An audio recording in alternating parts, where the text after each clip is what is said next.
सबसे पहले ना हम करेंगे रॉकेट्स, फिर करेंगे सैटेलाइट्स और फिर करेंगे मिशंस, ठीक है। तो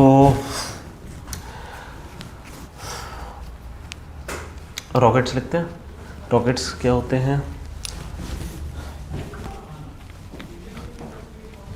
हमारे पास 3-4।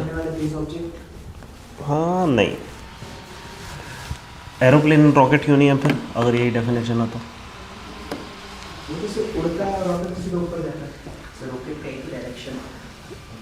नहीं, एरोप्लेन भी पीछे तो नहीं जाता। सर उसका डिजाइन जो मैं जिस पे बनाया है वो हाँ, प्रिंसिपल जिस पे बनाया प्रिंसिपल क्या है बताओ रॉकेट का? उसमें थ्रस्टर्स रखते हैं। हाँ, लेकिन आपने देखा है कि जैसे ये होते हैं वो फाइटर जेट्स है ना, उनको हम रॉकेट नहीं बोलते। वो क्यों?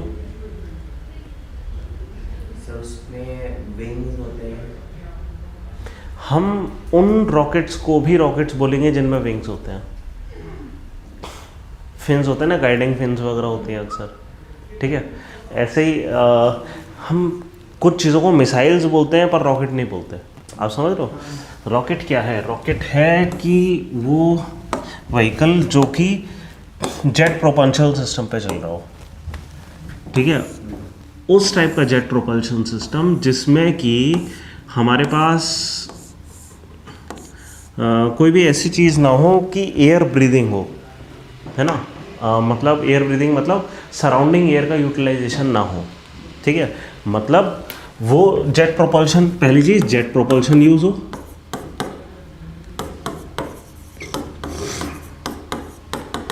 ठीक है। दूसरी चीज़ कि सराउंडिंग एयर को यूटिलाइज ना करा जाए।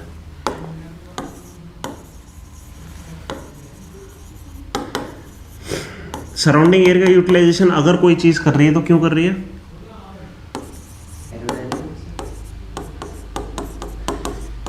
As oxidiser. रॉकेट क्या लेकर जाएगा, कोई भी व्हीकल क्या लेकर जाएगा? फ्यूल। फ्यूल के साथ उसको क्या चाहिए?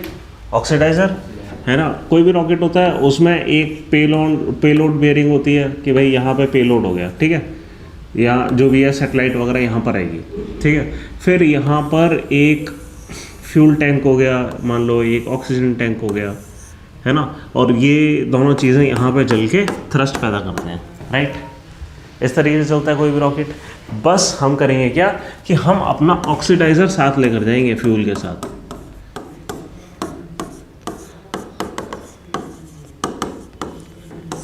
ठीक है। हम सराउंडिंग एयर का यूटिलाइजेशन नहीं करेंगे। इसको हम क्या कहेंगे? ये प्योरली जेट प्रोपल्शन है। इसी चीज़ को हम एक्चुअली जेट प्रोपल्शन कहेंगे, SION प्रोपल्शन, ठीक है, जेट प्रोपल्शन है।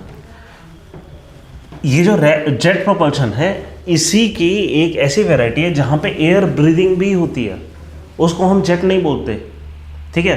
बट हम मतलब इस टाइप के रॉकेट सब बनाना चाह रहे हैं जहाँ पे एयर ब्रीदिंग हो, ठीक है। अब टेक्निकली उसको रॉकेट बोला जाएगा कि नहीं हम कह नहीं सकते, ठीक है। हाँ, अब आप बताते हैं कैसे। कि अब आप ये देख रहे हैं कि अगर एक सैटेलाइट को ऊपर जाना है, हमें क्या क्या कैरी करना है? हमें इतना सारा फ्यूल कैरी करना है और एक सैटेलाइट कैरी करनी है। हम ये फ्यूल क्यों कैरी कर रहे हैं फालतू में? नहीं, वो तो ठीक है। If atmosphere is filled with oxygen, तो ऑक्सीजन ले जाना क्यों? आप समझ रहे हो? तो बेटर क्या हो सकता है? हम इस स्पीड में एयर ब्रीदिंग कराएं रॉकेट को कि वो चली जाए, ठीक है। तो इसकी एक टेक्नोलॉजी होती है, इसको हम कहते हैं एयर ब्रीदिंग टेक्नोलॉजी, ठीक है। हम क्या करते हैं कि 2 टाइप के इंजन होते हैं हमारे पास। एयर, ये तो है एयर इंडिपेंडेंट है, एयर इंडिपेंडेंट प्रोपल्शन कहते हैं, एयर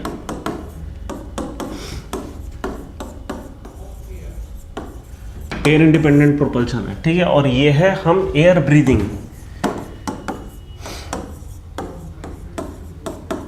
पहले मैं आपको इंजन करा रहा हूँ, उसके बाद बताएंगे हम रॉकेट्स हमारे पास कौन से हैं। एयर ब्रीदिंग टेक्नोलॉजी अभी डेवलपमेंट स्टेज में है। इसका एक ही फंक्शनल जेट इंजन, इसमें 2 टाइप के जेट्स होते हैं, एक होता है रैम जेट और एक होता है स्क्रैम जेट।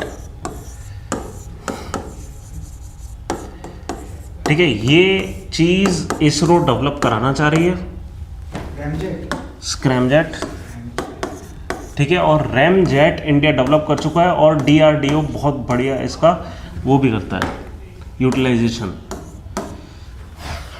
ठीक है, रैमजेट टेक्नोलॉजी कहाँ पे यूज़ हो रही है फिलहाल? दुनिया की सबसे तेज क्रूज मिसाइल में। कौन सी?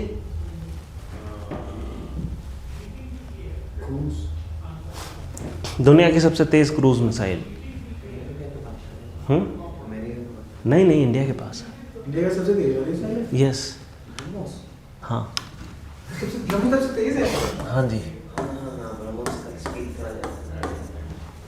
एक्चुअली पता नहीं तेज का पता नहीं, लेकिन एटलीस्ट रेंज तो सबसे ज़्यादा है। प्लस शायद इकलौती मिसाइल है क्रूज मिसाइल जो कि न्यूक्लियर वेट को लेकर न्यूक्लियर बॉम्ब को लेकर जा सकती है, ब्रह्मोस।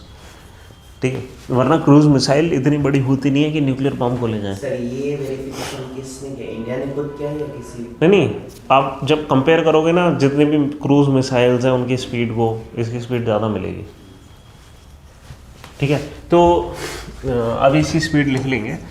ठीक है, ये किस प्रिंसिपल पे काम करती है, ये जो रैमजेट इंजन है वो किस तरीके से काम करता है, इसका एक बढ़िया सा डायग्राम बना लेते हैं, फिर आइडिया लग जाएगा। आपने ये देखा होगा कि अक्सर जो ब्रह्मोस मिसाइल है उसमें एक ऐसा पॉइंट निकला होता है ना? देखा है ब्रह्मोस मिसाइल? एक बार गूगल पे सर्च करो ब्रह्मोस मिसाइल, इस तरीके से कुछ इसका पॉइंट निकला होता है जहाँ से ये एयर ब्रीद इन करती है, और ये जो नैरो पैसेज है उसको बहुत ज़्यादा हाई प्रेशर में इस एयर को पास करवाता है। यहाँ पे उसमें फ्यूल इंजेक्ट करा जाता है। यहाँ पे मान लो कोई वो है, मतलब फ्यूल इंजेक्शन का कोई वो है सिस्टम, हाँ जी, हाँ वही, यहाँ फ्यूल इंजेक्शन सिस्टम होता है। ठीक है, और उसके बाद जो भी यहाँ पे पेलोड वगैरह भी सब कुछ आ जाता है, फ्यूल इंजेक्शन सिस्टम होता है, फिर यहाँ पे बर्निंग स्टार्ट होती है और फिर लास्ट में ये बर्न होता है। समझ रहे? ये एक इस टाइप का इंजन है। ठीक, ये हम खाली अभी फिलहाल सबमरीन लैंड से यूज करें, लैंड और सबमरीन से यूज नहीं, इसका ट्रायड कंप्लीट है। हम इसे फाइटर जेट के ऊपर ले जा सकते हैं ब्रह्मोस को। ठीक है, हम कैनिस्टर लॉन्च कर सकते हैं उससे, कैनिस्टर लॉन्च मतलब ट्रक के ऊपर, ठीक है, उससे लॉन्च कर सकते हैं। हम लैंड बेस मतलब उससे लॉन्च करते हैं, मतलब वैसे लैंड से तो लॉन्च कर ही सकते हैं, मतलब कैनिस्टर बेस है तो वो लैंड की लॉन्च नहीं तो पॉसिबल ही है। शिप से लॉन्च कर लेते हैं, सबमरीन से लॉन्च कर लेते हैं। पानी के अंदर? हाँ सब पानी के अंदर, तो पानी INS नहीं, INS अरिहंत वो तो मिसाइल तो लॉन्च करती है सबमरीन, वरना है ही क्यों वहाँ पर? नहीं, इस पे तो फिर हमने जैसे देखा इसका हाँ नहीं, वो क्या होता है कि इसका कभी लॉन्च देखना कि जब ये लॉन्च होती है ना उस समय ये चीज़ कवर्ड होती है। जब ये हवा में 50-60 मीटर ऊपर चली जाती है, ऊपर वाला जो कैप है उसके ऊपर अलग से अपने छोटे रॉकेट लगे होते हैं, वो निकल कर भागता है और साइड में फट के दोनों साइड हो जाता है, और उसके बाद वो हॉरिजॉन्टल टिल्ट होती है और फिर सीधी जाती है। इसका ना मैकेनिज्म ऐसा है, देखो ये ऊपर जाएगी, इसका कवर हटेगा, ठीक है, वो शूट डाउन हो जाएगा, फिर इसके जो थ्रस्टर्स हैं साइड वाले वो होकर इसको हॉरिजॉन्टल कर देंगे और फिर ये जाएगी। देखा, इसकी कोई वीडियो भी देख लेना आप, ठीक है। हाँ, घर जाकर क्या करना है, इसकी एक वीडियो देखना, ठीक है, यूँ जाएगी, ठीक है, ये चीज़ निकलेगी, इसके थ्रस्टर्स इसको टिल्ट कर देंगे और फिर ये ऐसे जाएगी। हाँ ठीक है, मतलब शुरुआत में नॉर्मल रॉकेट की तरह चलेगा और उसके बाद ये एयर ब्रीदिंग स्टार्ट करने के लिए हॉरिजॉन्टल हो जाएगी और फिर हॉरिजॉन्टल जाएगी। ठीक है, हाँ, और इसमें अच्छी बात क्या है कि क्योंकि ये क्रूज मिसाइल है और नीचे से होती है, और याद है मैंने आपको बताया था कि जो क्रूज मिसाइल है उसका एक स्टेल्थ मैकेनिज्म होता है। स्टेल्थ का मतलब पता क्या होता है? रडार से बच जाएगी। क्यों? क्योंकि अगर 50 मीटर ही दूर चल रही है, विच मीन्स 50 मीटर बेयरली इतना होता है, ठीक है, आपको रडार कहाँ प्लेस करना पड़ेगा कि वो दिख जाए। मतलब इसको अगर मैं जूम करूँ, इसको ऐसा करता हूँ, कर्वेचर बेयरली कुछ दिखाई दे। अगर ये 50 मीटर दूर चल रही है ना, यहाँ पे आप टेंजेंट खींचो, यहाँ पे आप टेंजेंट खींचो, यहाँ से लेकर यहाँ तक अगर कोई रडार प्लेस्ड है ग्राउंड बेस्ड तो इसको डिटेक्ट कर लेगा, वरना दूर तक कोई डिटेक्ट ही नहीं कर पाएगा। ठीक है। और ये क्या है कि ये मैंने फिर भी बड़ा बना दिया। अगर 6400 किलोमीटर के मान लो अर्थ का रेडियस है, ये अपने आप में 1-8 किलोमीटर जैसा कुछ दिख रहा है। ये 1-8 किलोमीटर ऊपर नहीं चल रही है, ये 50 मीटर ही चल रही है। इसकी टोटल डिटेक्शन रेंज है वो 4-5 किलोमीटर ही आ पाती है। और उसमें भी ये अगर 3-4 गुना स्पीड ऑफ लाइट से चल रही है और आपके पास 4 ही किलोमीटर है डिटेक्ट करने में, अरे ब्रह्मोस आ गई, ठीक है। विच मीन्स आपके पास क्या, आई थिंक 20 सेकेंड्स हैं, ठीक है। और प्लस 20 सेकेंड में आप क्या कर लोगे, न्यूक्लियर बॉम्ब लेकर जा सकती है ना। ये कितना पेलोड लेकर जा सकती है, ये 1 टन से 2 टन के बीच में पेलोड लेकर जा सकती है। एक बार मैं चेक करता हूँ, एक सेकेंड। नहीं, ज़्यादातर क्रूज मिसाइल गाइडेड नहीं होते हैं। बैलिस्टिक होती है? हाँ, नहीं, हाँ, ये गाइडेड हो सकती है। बैलिस्टिक तो और भी नहीं होती, क्रूज मिसाइल तो फिर भी होती हैं। गाइडेड हो सकती है, बट मैं एक बार श्योर नहीं हूँ गाइडेड है कि नहीं। मैंने लिखा नहीं है इसके बारे में, ये चेक करना पड़ेगा, मैं श्योर नहीं हूँ, ठीक है। हमें कुछ और टेक्नोलॉजीज़ की ज़रूरत थी। ये पहले ना खाली 300 किलोमीटर की इसकी रेंज थी। अच्छा, इसका जो रैमजेट इंजन है वो 2.8, ब्रह्मोस का रैमजेट इंजन, ब्रह्मोस का जो रैमजेट इंजन है वो 2.8 मैक पे चलता है, ठीक है। मैं इसके आपको टेबल बना कर दूंगा कि कौन सी मिसाइल कैसे चलती है, कितनी स्पीड से चलती है, ठीक है।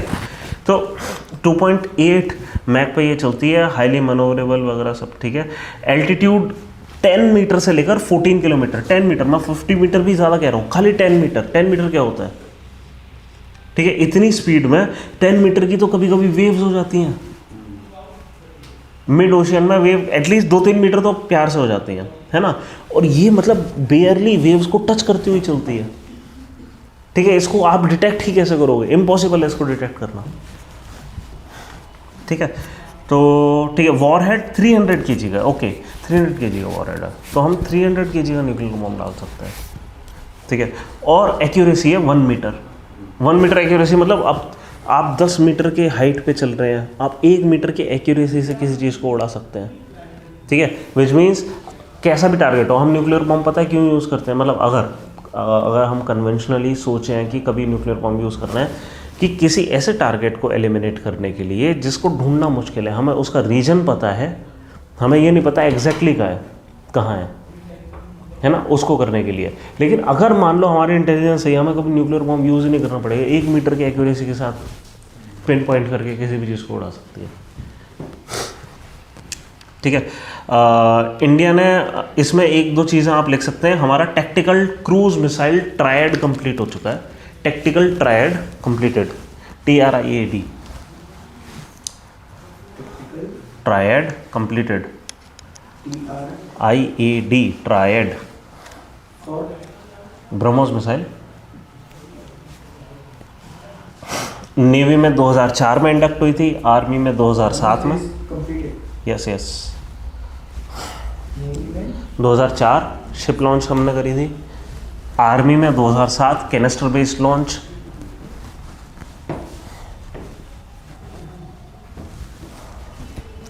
सबमरीन में 2013, और साथ में ही उसी समय INS अरिहंत बनी थी, हमने अरिहंत के साथ इंटीग्रेट पहले ही कर दी थी, ठीक है। मतलब nuclear submarine, nuclear powered submarine दुनिया में कहीं भी जा सकती है, दुनिया की सबसे तेज़ क्रूज मिसाइल लेकर, जिस पे कि न्यूक्लियर बॉम्ब भी लग सकता है। आप समझ रहे हो कितना बड़ा थ्रेट है चाइना के लिए। सोचो ना, हम दुनिया की किसी भी वाटर में जा सकते हैं अनडिटेक्टेड, दुनिया की सबसे तेज़ क्रूज मिसाइल लेकर, जिसके ऊपर न्यूक्लियर बॉम्ब लग सकता है, तो कहीं भी पहुंच कर फिर उड़ा सकते। अच्छा, तो जो अंडमान साइड से जो हाँ मलक्का, नाम बोले क्या वो? मलक्का स्ट्रेट, हाँ मलक्का स्ट्रेट, तो पे फिर अच्छे से वो कंट्रोल कर सकते हैं। मलक्का छोड़ दो, हम मलक्का के नीचे से साउथ चाइना सी में कहीं पे भी हो सकते हैं, और किसी को नहीं पता हम कहाँ हैं, ठीक है। और बड़ी चीज़, हम ये ब्रह्मोस मिसाइल सिर्फ अपने पास नहीं रख रहे, हमने एक्सपोर्ट करना शुरू कर दिया है वियतनाम तक को। वो तो स्ट्रेटेजिक फिर हो जाएगा, बिल्कुल, तो चाइना डरेगा ही नहीं। हाँ, तिलमिला उठता है। सर इसलिए तो नहीं वो हमारे साथ ब्रिक्स पे चाइनीज नहीं, हमने किस किस को दी है? लेटेस्ट न्यूज़ जो है, फिलीपींस जनवरी 2022 की डील है, $375 मिलियन में हमने डील करी है कि हम ब्रह्मोस देंगे फिलीपींस को। और बिगेस्ट अपना ये पता नहीं कितने दे रहे हैं, जो भी हम सिस्टम दे देंगे। सिस्टम मीन्स ब्लूप्रिंट दे रहे हैं, ब्लूप्रिंट दे रहे हैं। नहीं, ब्लूप्रिंट नहीं दे बना रहे, के देंगे ना, बना कर देंगे हम। ब्लूप्रिंट क्यों दे देंगे? खुद ही बनाएगा। अच्छा। और मान लो कभी फिलीपींस चाइना से अलाइन हो गया, उसने ब्लूप्रिंट उधर पहुंचा दिए। अच्छा। ब्लूप्रिंट तो कभी हम नहीं। बस सामान दे रहे हैं, मतलब। नो ट्रांसफर ऑफ टेक्नोलॉजी, ठीक है। हम एक्सपोर्ट कर रहे हैं, हम फिलीपींस को दे रहे हैं, इंडोनेशिया एंड थाईलैंड को दे रहे हैं, वियतनाम को दे रहे हैं। We have carefully chosen our partners की whom to supply BrahMos missile with.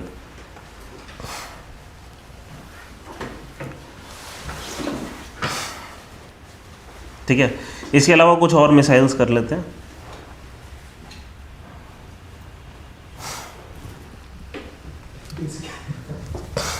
ठीक है, ये रैमजेट इंजन है, इसका एग्जांपल हमने दे दिया। अब आते हैं हम स्क्रैमजेट इंजन पे। बनाएंगे अभी तक। नहीं, अच्छा, ये जो रैमजेट इंजन है वो 2 से 3 मैक की स्पीड पे चल पाता है। 2 से 3, हाँ, नहीं, 6 तक की मैक की स्पीड पॉसिबल है थियोरेटिकली। ठीक है, मतलब हमने ये देखा है कि ये जो air propulsion, air breathing technology है, ये किस तरह काम करेगी, है ना। और ये सिर्फ और सिर्फ कितना, 3 मैक एकदम मिडिल लिमिट है। ये 1 मैक से लेकर 6 मैक तक चल सकता है। ठीक है, इसकी जो रेंज होती है जनरली 1 to 6 मैक होती है, और हम ब्रह्मोस किस पे चला रहे हैं? 2.8 पे, ऑलमोस्ट 3 मैक पे, मैक 3 है वो। ठीक है, तो हम एकदम मिडिल पे चला रहे हैं, जहाँ पे मोस्ट एफिशिएंट कंबशन होगा रैमजेट के थ्रू। मतलब ब्रह्मोस और तेज जा सकती है।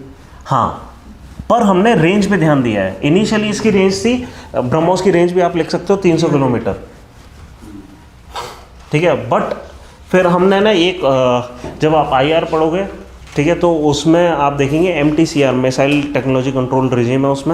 उसमें वो रिजीम क्या कहती है कि वो सारी टेक्नोलॉजीज जो कि 300 किलोमीटर की रेंज से ज़्यादा मतलब चलाने को, मतलब इस टाइप की जो टेक्नोलॉजी होगी, उसमें कॉमर्स सिर्फ तभी हो सकता है जब वो MTCR का हिस्सा हो।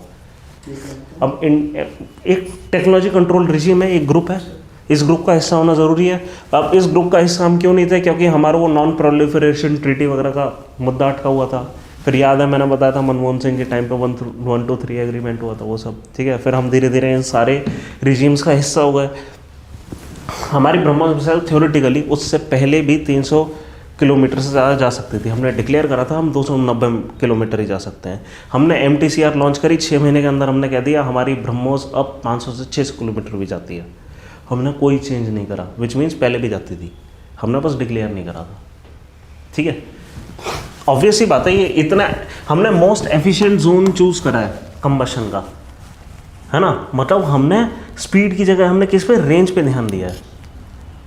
ठीक है, हमने क्या ध्यान दिया है कि क्रूज, मतलब आई थिंक ये उस सेंस में है कि ड्यूरिंग द कॉम्बैट इस मिसाइल का कोई तोड़ नहीं है। ठीक है, कोई, जैसे हम S-400 सिस्टम की बात करते हैं, S-400 सिस्टम क्या है, कुछ पता है? रशिया, हाँ, रशिया का एक सिस्टम है जहाँ पे कि रडार सिस्टम्स की मदद से हम क्या करते हैं, किसी भी इनकमिंग मिसाइल को एयर के बीच में ही न्यूट्रलाइज कर सकते हैं। इसको डिटेक्ट करना ही मुश्किल है। 10 मीटर की एल्टीट्यूड पे चल सकती है ये, टरेन हगिंग मिसाइल है ये। आप समझ रहे हैं? आप प्रोग्राम करके इसकी प्रोग्रामिंग में डाल सकते हैं कि आप टरेन से यूं करके चलेंगे, अट्रैक्टिव वो हैं।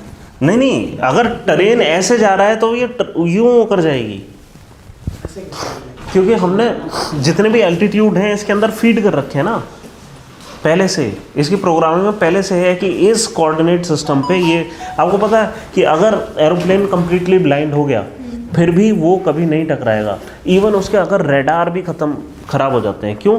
क्योंकि ज़्यादातर एरोप्लेन्स में इस पॉइंट ऑफ टाइम पे सारा डेटा फीड है, जितना भी जियोमेट्रिक वगैरह डेटा होता है ना, वो सारा उसमें फीड है कंप्यूटर के इन फ्लाइट सिस्टम्स के अंदर। उनको ये पता है कि यहाँ पे टरेन है, अगर उसने रेडार से भी नहीं पकड़ा ना तो भी वो वार्निंग दे देगा टरेन अहेड। ठीक है, तो क्या है कि ऑब्वियसली जो जितने भी ये एरो सिविलियन टेक्नोलॉजीज होती हैं सिविलियंस के पास बाद में आती हैं, पहले यहाँ होती है ना। ये टेरेन हगिंग आराम से हो जाती है, किसी चीज़ को हम बना सकते हैं। चलो ये हो गया हमारा रैमजेट इंजन। फिर आते हैं हम स्क्रैमजेट इंजन पर, ठीक है। अब स्क्रैमजेट इंजन क्या करता है, ये इससे ऊपर चलने वाली टेक्नोलॉजी है। अब मैंने क्या बताया, क्या 1 से 6 मैक पे चलती है, ये 5 मैक से लेकर थ्योरेटिकली जहाँ तक एयर ब्रीदिंग पॉसिबल है, जिस भी स्पीड तक एयर ब्रीदिंग पॉसिबल है, ये वहाँ तक चल सकती है, ठीक है। तो ऑब्वियस सी बात है कि हम करना क्या चाहेंगे, और स्क्रैमजेट इंजन कर क्या रहा है कि हमें करना क्या है, देखो हमें मतलब जो पेलोड है उसको स्पेस में पहुंचाना है, ठीक है। अगर स्पेस में पहुंचाना है किसी पेलोड को, हमें करना क्या होगा कि किसी न किसी पॉइंट ऑफ टाइम पे वो 10 मैक 15 मैक 20 मैक ये जाएगा, है ना। तो उस सेंस में इसरो के लिए बेस्ट क्या हो सकता है, स्क्रैमजेट इंजन, है ना। कि हम क्या करें, एक minimum amount of speed jet engine से प्रोवाइड कर दें, उसके बाद उसके स्क्रैमजेट इंजन खोलें सेकंड स्टेज में, ठीक है। स्क्रैमजेट इंजन उसे और ज़्यादा ऊपर ले जाए, ठीक है। ऑक्सीडाइजर की ज़रूरत नहीं पड़ेगी, हमारा जो टोटल लोड ले जाना है वो कम हो जाएगा। एक बार वो चीज़ हो गई, मतलब हमें करना क्या होगा, अगर ऐसा कुछ भी बनाना है, उस थ्योरेटिकल जो हमारा एम है, जो हमारा ड्रीम है कि हम ये चीज़ कर पाएँ, हमारा थ्योरेटिकल एम क्या है कि हमारा एक रॉकेट हो, ठीक है, जो कि स्क्रैमजेट इंजन पे काम करता हो, मतलब एयर ब्रीदिंग हो, ठीक है, इस तरीके से काम करता हो, प्लस इसमें 2 बूस्टर्स हो। बूस्टर्स क्यों, इस मैक 5 की स्पीड तक पहुंचाने के लिए। आपने मैक 5 स्पीड पहुंचा दी, इसके बूस्टर्स को हटा दो, स्क्रैमजेट इंजन चलेगा कब तक, जब तक हमारा मतलब मिडिल ऑफ द स्ट्रेटोस्फीयर खत्म नहीं हो जाता। उसके बाद क्या होगा, ये पूरी चीज़ हट जाएगी और उसके ऊपर जो क्रायोजेनिक स्टेज है वो चल जाएगी फिर, ठीक है। हमारा लॉन्ग टर्म एम है ये इसरो का। अभी हम स्क्रैमजेट इंजन दुनिया में ही नहीं बना है, नहीं, हम बनाना चाह रहे हैं। अब प्रॉब्लम क्या है, पिछले 10 साल से स्क्रैमजेट इंजन पे जो डिबेट्स हैं वो कम हो गई हैं, ये वरिंग इशू है, ठीक है। अगर साइंटिस्ट ही इसके ऊपर बात करना बंद कर दें, मतलब हमारा ध्यान सही जगह नहीं है। क्रायोजेनिक तो ठीक है, हम ये कह रहे हैं, देखो जब से ये क्या नाम है, टेस्ला नहीं है क्या, इसमें स्पेसएक्स ने रीयूजेबल ये व्हीकल्स बनाने शुरू करे हैं, तब से हम एफिशिएंसी बढ़ाने के दूसरे तरीकों से हट रहे हैं, जो भी है ना। हमें जबकि करना क्या चाहिए कि और दूसरे तरीके भी ईजाद करने चाहिए ना। स्क्रैमजेट चलो यहाँ नहीं काम आएगा, कहीं और काम आ जाएगा, इसरो ने DRDO के काम आ जाएगा। हो सकता है हम दुनिया की पहली मिसाइल क्रूज मिसाइल बनाए जो मैक 5 पे चले, है ना। अभी ऑब्वियसली अभी क्या है कि मैक 5 पे चलने के लिए हम रैमजेट ही यूज़ करेंगे। मान लो उससे ऊपर हम कुछ चलाना शुरू कर दें, मैक 6 मैक 7, कोई पकड़ ही नहीं सकता ऐसी मिसाइल को, है ना। मतलब दुनिया की सबसे तेज मिसाइल को पकड़ने के लिए आप उससे तेज कुछ चाहिए, है ना, या फिर आप उसकी ट्रैजेक्टरी प्रेडिक्ट करके उसको इंटरसेप्ट वैसे करें, ठीक है। यही तरीके होता है। तो चलो ठीक है, स्क्रैमजेट इंजन का लिखते हैं क्या है कि इसका जो डिज़ाइन होता है वो भी थोड़ा सा ऐसा ही कुछ होता है, बस हल्का सा अलग, कि इस टाइप का कुछ इंजन होता है। यहाँ पे हमने देखा ब्रह्मोस के ऊपर एक टिप होती है प्रेशराइज करने के लिए चेंबर के लिए, यहाँ पे उस टिप की भी ज़रूरत नहीं है, ये कम्प्लीटली एयर ब्रीदिंग पे चलेगा, ठीक है। और यहाँ पे एयर मतलब इसमें जेट ऑफ फ्यूल इंजेक्ट होंगे और यहीं पे कंबशन चेंबर बनेगा, ऑलमोस्ट एक्सटर्नल कंबशन चेंबर है। जेट में हमने क्या देखा था, पूरा एक्सटर्नल कंबशन है, फुल्ली एक्सटर्नल कंबशन मतलब ऑक्सीडाइजेशन, ठीक है, एक्सटर्नल कंबशन है। यहाँ पर क्या है, ये आप इंटरनल कंबशन मान सकते हैं कुछ हद तक, ठीक है, अंदर ही कंबशन स्टार्ट हो जाता है, ठीक है। और उसके बाद यहाँ पर ये भी पर इस तरीके से जाएगा, ठीक है, सिर्फ हवा से, मतलब हम ऑक्सीडाइजर यूज़ नहीं कर रहे हैं, या बहुत मिनिमम यूज़ कर रहे हैं। ऑक्सीडाइजेशन ये हो रहा है और फिर यहाँ पे फ्यूल इंजेक्ट हो रहा है और उससे चल रहा है। आप ये देखो ना कि पहली बात आपको एक ऐसा विंड टरबाइन चाहिए लैब सिचुएशन में जो कि मैक 7 मैक 10 की स्पीड से एयर को पंप करे। हम कैसे बनाएंगे इसको, टेस्ट कैसे करेंगे, समझ ना, इसको टेस्ट करना आसान नहीं है। प्लस अगर ऐसे नहीं टेस्ट करना है, अगर वाकई में एयर में टेस्ट करना है, आप इसको बार बार एक लॉन्चर पे लाद के फिर ले जाना पड़ेगा, हद से ज़्यादा महंगा पड़ेगा। इसका डेवलपमेंट आसान नहीं है, मतलब हमें एलोकेट करना पड़ेगा साफ साफ कि मतलब हम 20-25 हज़ार करोड़ सिर्फ एक इंजन को डेवलप करने में एलोकेट करते हैं। सर हम पहले ऐसा कर सकते हैं, सिमुलेशन में डाल के चेक करेंगे काम करेगा। हाँ, हम सिमुलेशन में डाल के चेक करते हैं, बट इसका मतलब ये नहीं है कि सिमुलेशन हमारे फिजिकल फार्मूलाज पे बेस्ड होती है। प्रॉब्लम ये है हम जो डेवलप करना चाह रहे हैं उसके लिए फिजिकल फार्मूला अभी पॉसिबल नहीं है, अभी हुए नहीं है। हम कितना सिमुलेट कर लेंगे, ठीक है, बस यही है। इसका मैंने बहुत ही सिंपलिस्टिक डायग्राम बनाया, ठीक है, जो आपके नोट्स है उसमें हल्का सा और डिटेल्ड होगा ये डायग्राम। सर ये हाइपरसोनिक होगा फिर ट्रांजिट, ऑब्वियसली हाइपरसोनिक है। और फिर वो सुपरसोनिक। हाँ, नाम की क्या मतलब रैम कर रही है ना एयर, शायद इसलिए। कोई आवाज़ के बारे में मुझे और ज़्यादा कुछ नहीं है, ठीक है। इसके अलावा एक दो और टाइप के इंजन्स होते हैं। आपने टर्बोजेट इंजन सुने? टर्बोजेट इंजन्स क्या होते हैं, कुछ आइडिया? हाँ, एरोप्लेन में वो किस तरह काम करते हैं? वो टर्बाइंस प्लस जेट वो मैकेनिज्म है क्या कि हम एयर ले रहे हैं अंदर, ठीक है, और यहाँ पे मतलब सीरीज ऑफ टर्बाइंस वगैरह यूज़ हो रहे हैं। हाँ, एरोप्लेन में यूज़ होता है। हम सीरीज ऑफ टर्बाइन किस तरह यूज़ कर रहे हैं कि पहले तो एयर पास होती है, ठीक है, और एयर ये फिक्स्ड फिन्स होते हैं, कुछ रोटेटिंग फिन्स होते हैं। इनके रोटेशन की मदद से क्या होता है कि जो एयर है वो खुद प्रेशराइज्ड हो जाती है। जैसे जैसे हम अंदर जाएंगे एयर प्रेशर बढ़ जाएगा, ठीक है, एयर प्रेशर बढ़ गया। अब इसके अंदर आप फ्यूल इंजेक्ट करेंगे, ठीक है, और फिर वो जलेगा और फिर वो फ्यूल जो है बर्न होगा, ठीक है। लेकिन यहाँ पे complete combustion inside the engine हो रहा है, इंटरनल कंबशन है अभी भी, ठीक है। ये हो गया टर्बोजेट,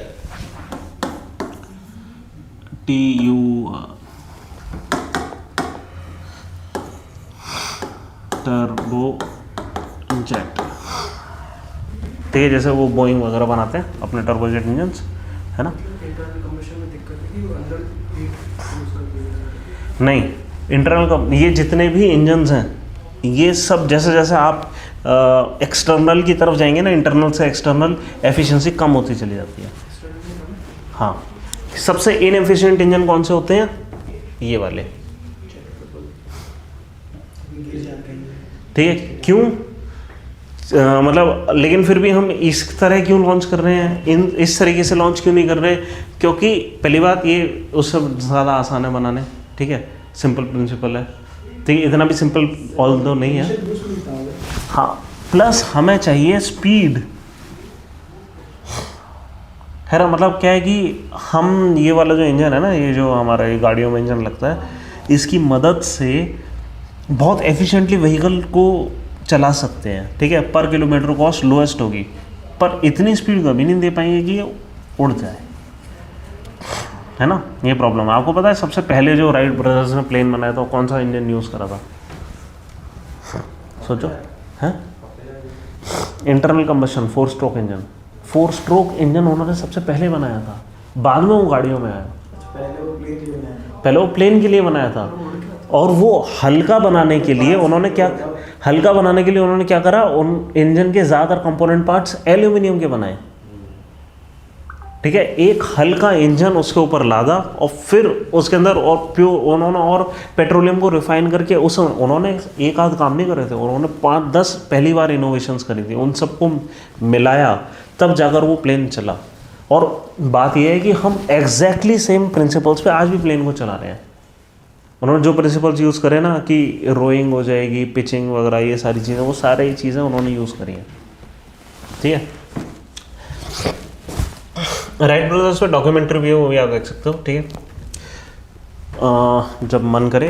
फिर इसके अलावा हमारे पास एक दो और व्हीकल मतलब लॉन्च के तरीके हैं। एक है रीयूजेबल लॉन्च व्हीकल। अब ये दो टाइप के व्हीकल्स हो सकते हैं। तो ठीक है, दो टाइप के रीयूजेबिलिटी ना हम दो तरीके से ला सकते हैं रीयूजेबल बनाने के लिए। ठीक है, एक तो होता है विंग्ड व्हीकल।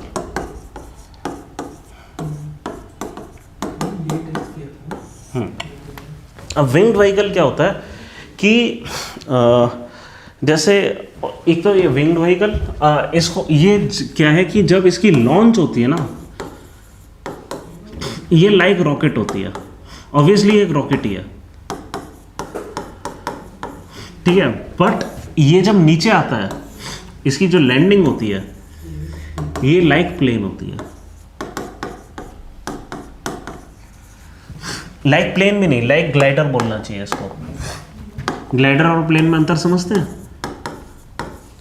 ग्लाइडर क्या होता है, विदाउट इंजन वो ग्लाइड करता है, उसको पहले कोई चीज़ ऊपर छोड़ कर आए नहीं।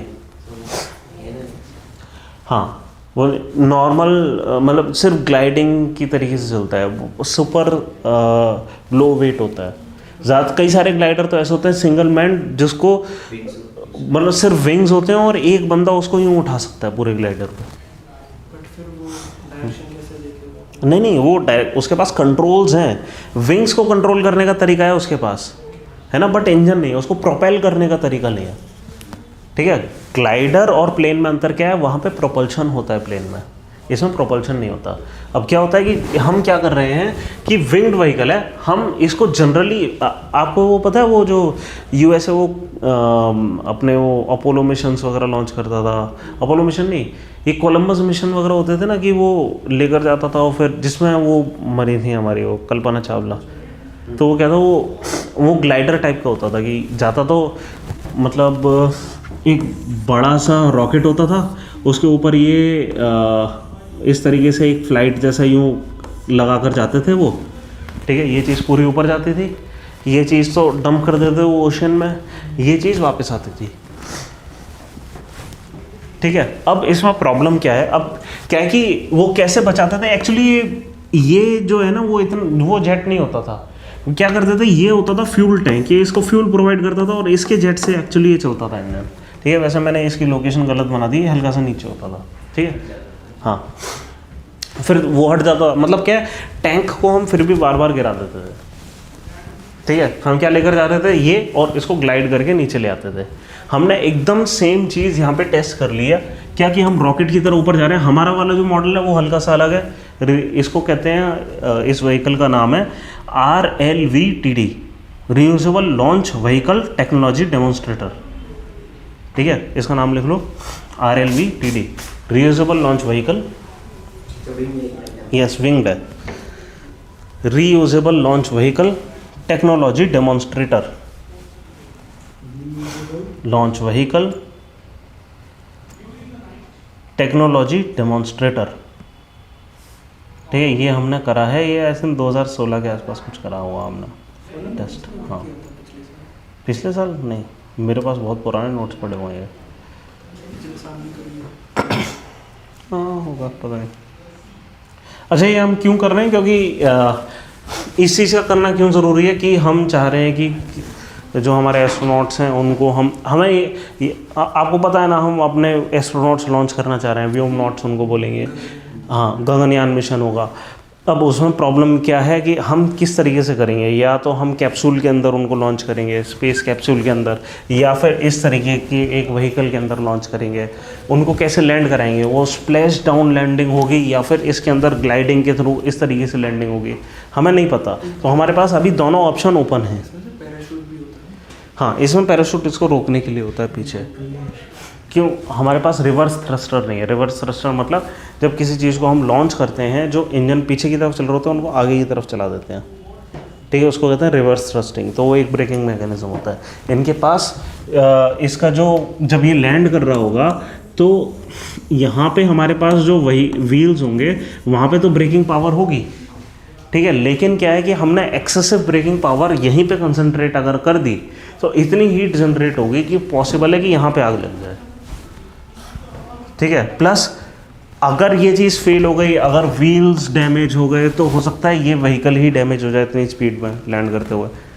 हमें करना क्या होता है, देखो किसी भी चीज़ को जब लैंड कराना होता है ना, हमें जो हद से ज़्यादा बड़ी काइनेटिक एनर्जी है ना, उस पूरी काइनेटिक एनर्जी को डिसिपेट करना होता है। अब कैसे डिसिपेट कर सकते हो, यहाँ पे खूब सारी ब्रेकिंग पावर लगा के आप क्या करेंगे, पूरी काइनेटिक एनर्जी को हीट एनर्जी में कन्वर्ट कर देंगे ब्रेक शूज़ लगा के। इतनी ज़्यादा हीट एनर्जी जनरेट करना अच्छी बात नहीं है। आप दूसरा काम क्या कर सकते हैं, ड्रैग क्रिएट कर सकते हैं, ठीक है। तो उसके लिए हम ये काम कर सकते हैं कि यहाँ पे एक पैराशूट साथ में लगाएं पीछे। तो जनरली ऐसे जितने भी मतलब यूएस तो यही काम करता था कि पीछे एक पैराशूट के साथ इसको लैंड कराता था, ठीक है। चलो ये चीज़ हो गई। हाँ, तो ये हमारा विंग डेमोन्स्ट्रेटर है इस तरीके से। अच्छा, जो हमारा दूसरा तरीका है जो ये स्पेसएक्स यूज़ कर रहे हैं वो क्या है, ये गाइडेड लैंडिंग है, गाइडेड फिन्ड लैंडिंग है।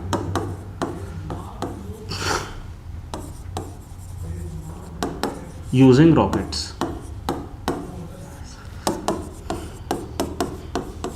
कि हम क्या करें कि जो रॉकेट है उसी के थ्रस्टर्स को यूज़ करें, ठीक है। रॉकेट हमने इसी तरीके से लॉन्च करा था, जिस तरीके से लॉन्च करा था इसी तरीके से उसको लैंड करा दें।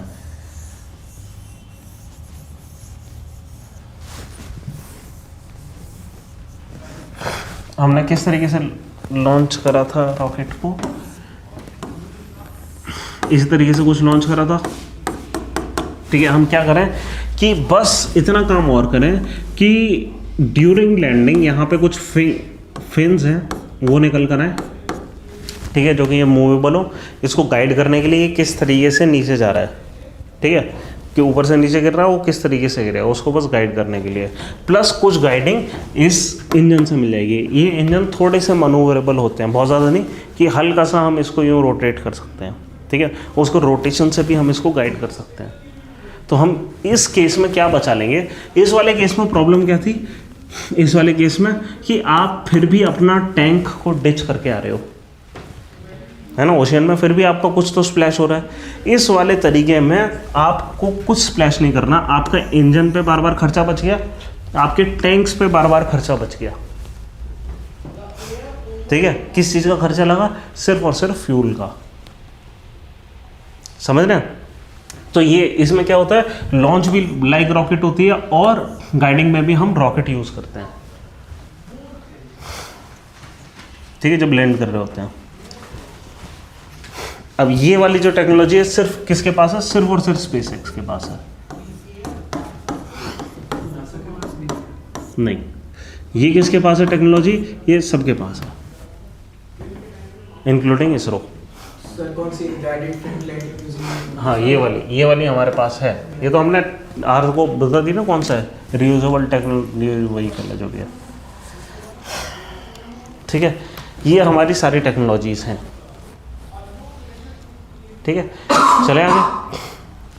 अब जितने भी हमारे व्हीकल्स हैं उनके नाम लिखते हैं, वो क्या करते हैं, कहाँ पहुँचाते हैं, इंडिया के। अब हम इंडिया पर आ जाते हैं। हमें दुनिया से कोई मतलब नहीं, ठीक है। इतना ही मतलब है कि जो बेस्ट टेक्नोलॉजीज दुनिया में क्या चल रही हैं वो आपको समझ आ गया क्या चल रही है, ठीक है।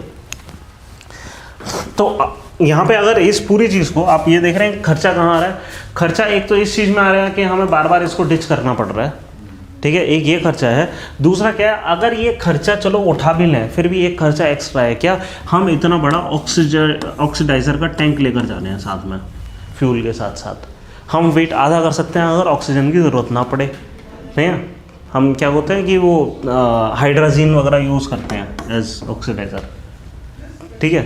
हम अगर वो ना यूज़ करें किसी तरीके से, मज़ा आ जाएगा, ठीक है।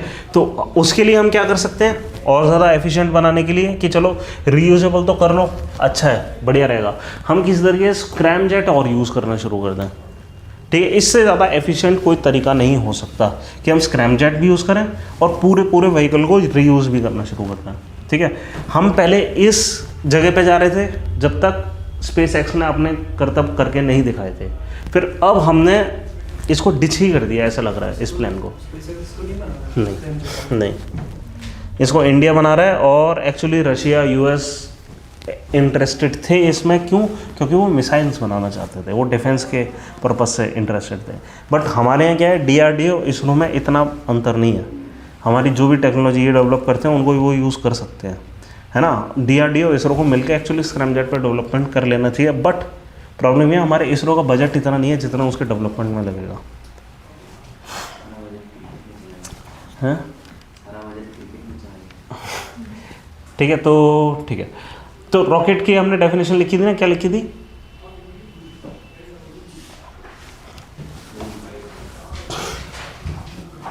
हम यहाँ पे बना लेते हैं एक तो ये वाली अर्थ और एक बना लेते हैं ये वाली अर्थ, ठीक है। चलो, अब ये जो हमारे रॉकेट प्रपल्शन है ना, वो क्या होता है कि मैंने आपको बताया दो तीन चीज़ होती हैं। एक तो एक्सटर्नल कंबशन होता है, हम सराउंडिंग एयर का यूज़ नहीं करते, ठीक है, ऑक्सीडाइजर साथ में लेकर चलते हैं। इस टाइप के प्रोपल्शन को हम क्या कहते हैं? जेट प्रोपल्शन, ठीक है। हम जेट प्रोपल्शन का यूज़ करते हैं ये सारा काम करने के लिए, ठीक है। अब यहाँ पे ना ये जो इंजन्स हैं ये इवेंचुअली कहाँ तक पहुँचा रहे हैं? हमें स्पेस तक पहुँचा रहे हैं, और स्पेस तक जाने के लिए आपको कई लेयर्स ऑफ एटमॉस्फेयर से पार होना पड़ेगा। लेयर बना देते हैं हम नीली,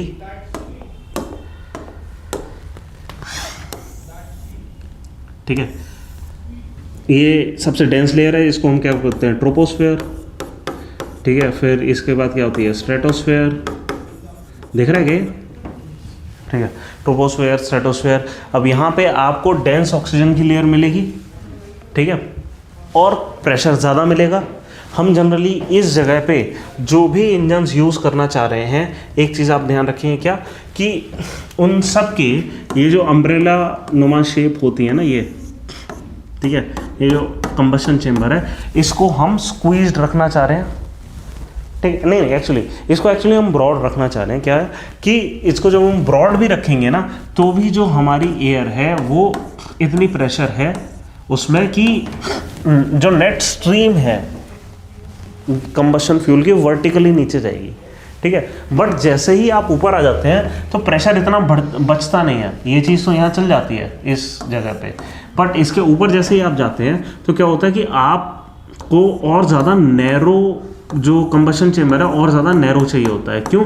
क्योंकि यहाँ पे आप ऐसे प्रेशर नहीं लग रहा उस स्ट्रीम को यूँ गाइड करने के लिए। यहाँ पे आप जब भी छोड़ेंगे इसको, ठीक है, अगर आपने स्पीड में नहीं छोड़ा है, इजेक्ट करा है फ्यूल को उतनी स्पीड में, तो फिर ये चारों तरफ फैलना शुरू हो जाएगा। तो आपके जो फोर्स के वेक्टर है ना, वो गलत डायरेक्शन में जाएंगे, ठीक है। आप यूँ हॉरिजॉन्टल डायरेक्शन में नहीं वेस्ट करना चाहते अपनी एनर्जी, आप पूरा वर्टिकल नीचे देना चाहते हैं ये, ताकि ये ऊपर जाए। कंजर्वेशन ऑफ मोमेंटम के प्रिंसिपल पे चल रहा है सब कुछ, ठीक है। तो इसलिए हम क्या करते हैं कि जनरली जो रॉकेट्स हैं उनकी स्टेजिंग कर देते हैं, ठीक है।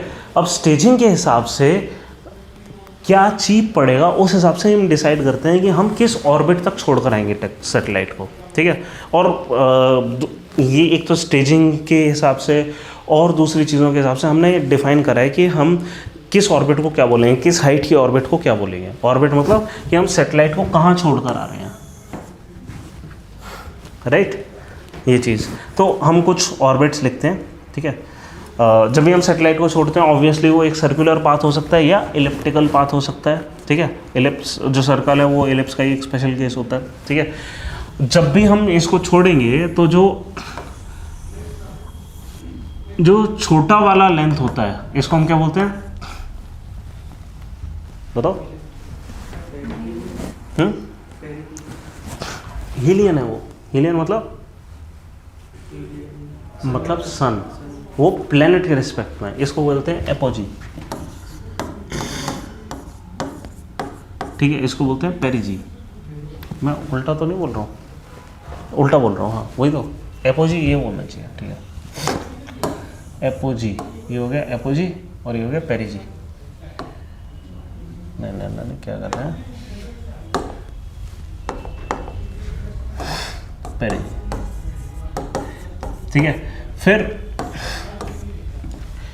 एक होती है पोस्टग्रेड ऑर्बिट, एक होती है रेट्रोग्रेड ऑर्बिट, कि जिस डायरेक्शन में ज़्यादातर चीज़ें चलती हैं, ठीक है, वो क्या हो गई पोस्टग्रेड। रेट्रो मीन्स उल्टा, ठीक है। जो ज़्यादातर चीज़ें चल रही हैं वो एंटी क्लॉकवाइज डायरेक्शन में चल रही हैं। पहले एक बार चेक कर लेता हूँ along the motion of the earth है, but motion of the earth मैंने नोट नहीं करा है। Let me just check.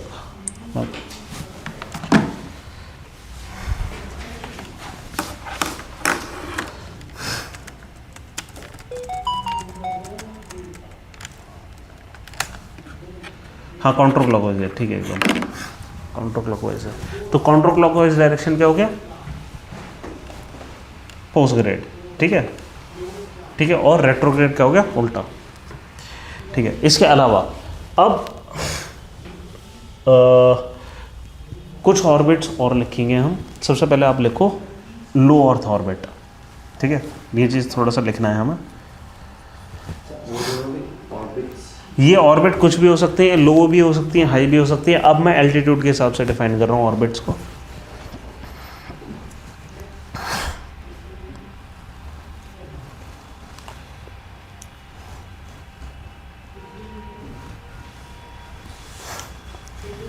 ठीक है, सबसे पहले होता है लो अर्थ ऑर्बिट। लो अर्थ ऑर्बिट होता है वो सारी ऑर्बिट जो कि 1000 किलोमीटर से नीचे हैं, ठीक है। लेस देन 1000 किलोमीटर लिख लो। अच्छा, एक बात बताओ, जितना हम लो कर देंगे ऑर्बिट को, उस स्पीड पे क्या अंतर पड़ेगा? बढ़ जाएगा, राइट। क्यों? ग्रेविटी बढ़ रही है और ज़्यादा सेंट्रीफ्यूगल फोर्स की ज़रूरत है उसके अराउंड चलते रहने के लिए, तो स्पीड बढ़ जाएगा, है ना। तो मतलब LEO जब हम लो अर्थ ऑर्बिट के बारे में लिखेंगे, ये होती क्या है? मैंने बताया कि लेस देन 1000 किलोमीटर वाली होती है। उल्टा बना दिए, ग्रेटर देन का साइन है। मैं बचपन से कंफ्यूज होता हूँ इस साइन में। ऐसा बनेगा, लेस देन 1000 किलोमीटर होगी, ठीक है। स्पीड होगी वो बहुत ज़्यादा होगी, हाई स्पीड होगी।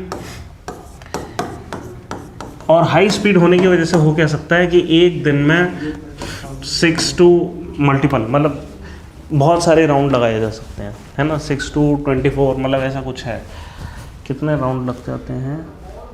Orbital period is around 84 minutes to 127 minute. तो 127 मीन्स मेरा नहीं ज़्यादा लगेंगे, 9 to समथिंग आएंगे, 9 to 20 समथिंग आएगा, ठीक है। 9 to 20 के आसपास आप रेवोल्यूशंस पर डे कर सकते हैं। जो भी है आपका जो ऑर्बिटल पीरियड आ रहा है वो 84 to 127 मिनट आ रहा है, ठीक है। नंबर ऑफ रोटेशन पर मिनट की जगह हम लिखते हैं कि कितना मिनट ले रहा है, 84 to 127 मिनट। इतना टाइम लगता है एक बार घूमने में।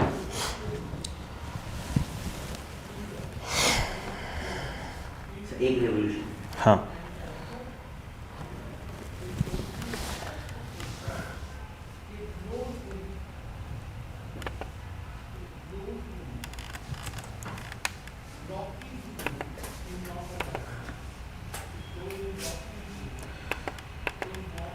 ठीक है। यहाँ पे ना एक वो आता है कॉन्सेप्ट वैन एलन बेल्ट का।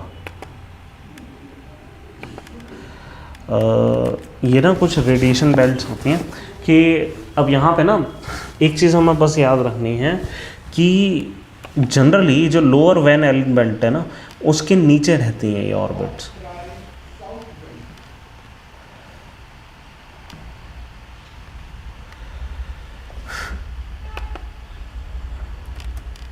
हम जनरली इसकी जो हाइट रखते हैं ना, ये 1000 किलोमीटर से तो कम है, ठीक है। ये इसकी बेसिक डेफिनेशन है। हम कभी भी 160 किलोमीटर के नीचे नहीं जाने देते। हम कोशिश करते हैं लेस देन 160 किलोमीटर ना हो। क्यों? अगर और कम कर दी तो क्या होगा? कुछ आइडिया? हाँ, एटमॉस्फेरिक फ्रिक्शन आना शुरू हो जाएगा, एटमॉस्फेयर का एक्सोस्फेयर स्टार्ट हो जाता है, ठीक है। तो हम ये नहीं चाहते। एक और चीज़ हम नहीं चाहते कि जनरली हम कोशिश करते हैं कि 600 किलोमीटर से ज़्यादा भी ना हो। क्यों? यहाँ पे वैन एलन बेल्ट स्टार्ट हो जाती हैं।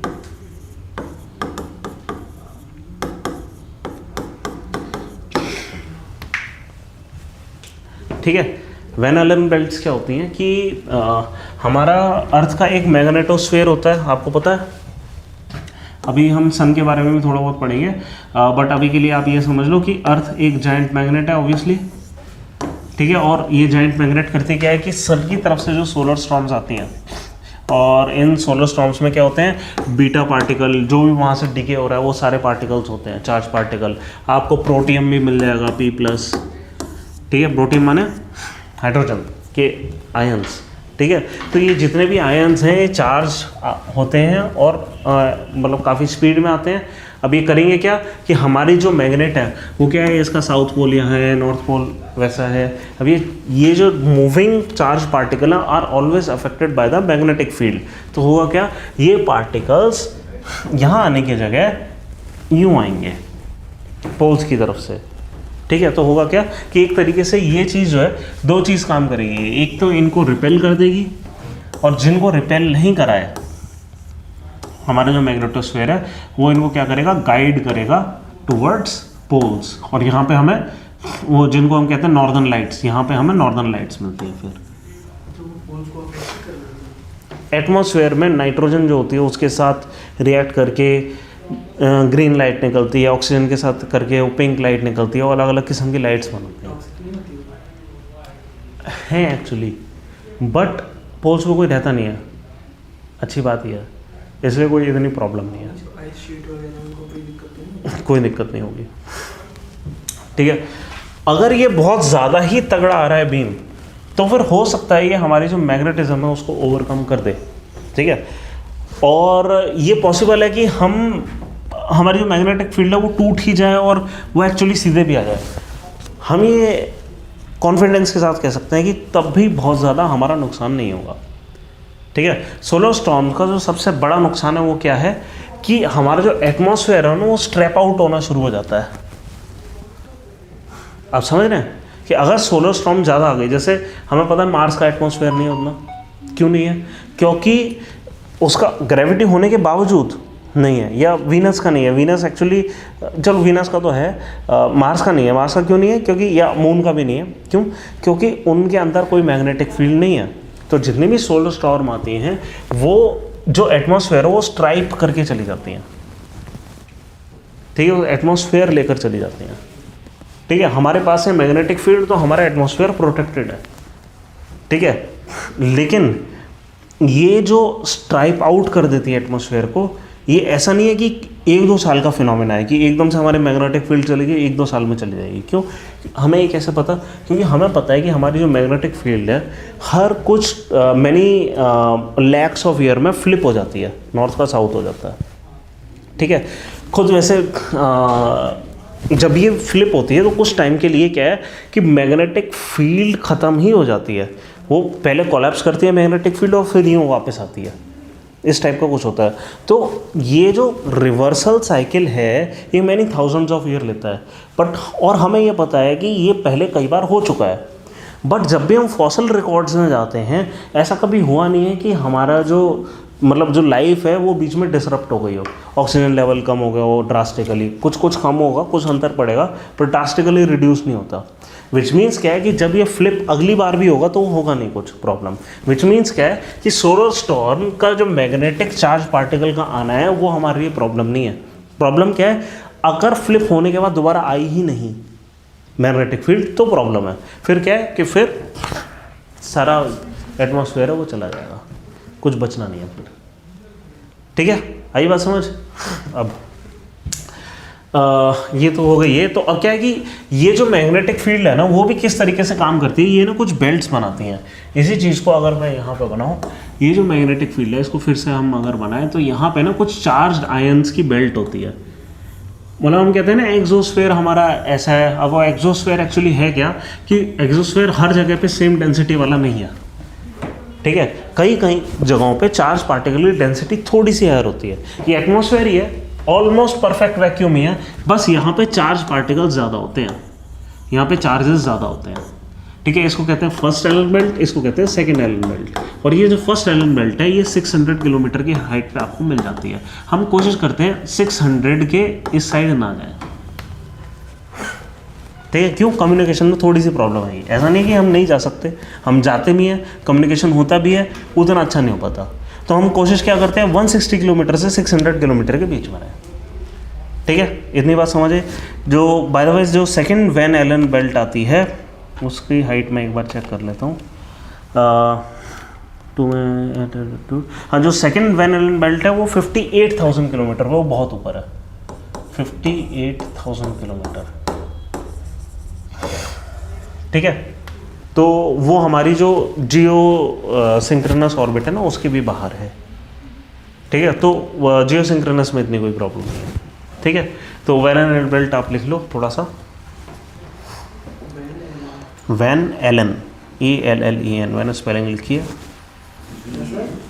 VAN, नहीं स्पेलिंग नहीं लिखी मैंने, पिछली स्लाइड में लिखी थी, कोई बात नहीं, यहाँ पे लिख लेते हैं Van ALLEN, Van Allen belts, BELT, belt,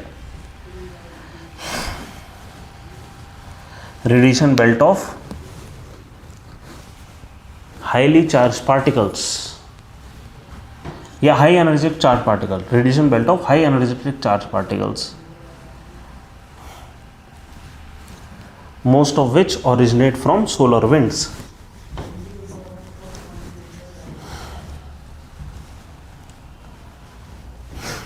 Solar winds that are captured by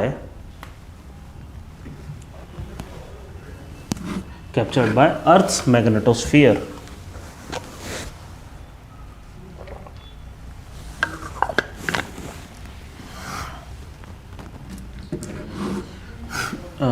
Earth's magnetosphere.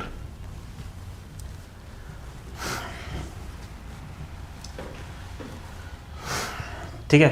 फिर generally there are only 2 types of belt, ठीक है, एक इनर बेल्ट एक outer belt. Generally there are only 2 types of belt,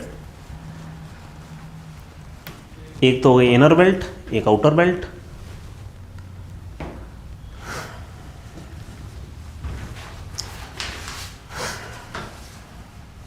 But few others can be temporarily created.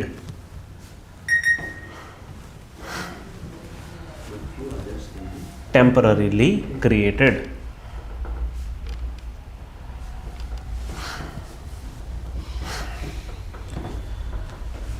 ठीक है, ये हमारा van Allen belts हो गए। अब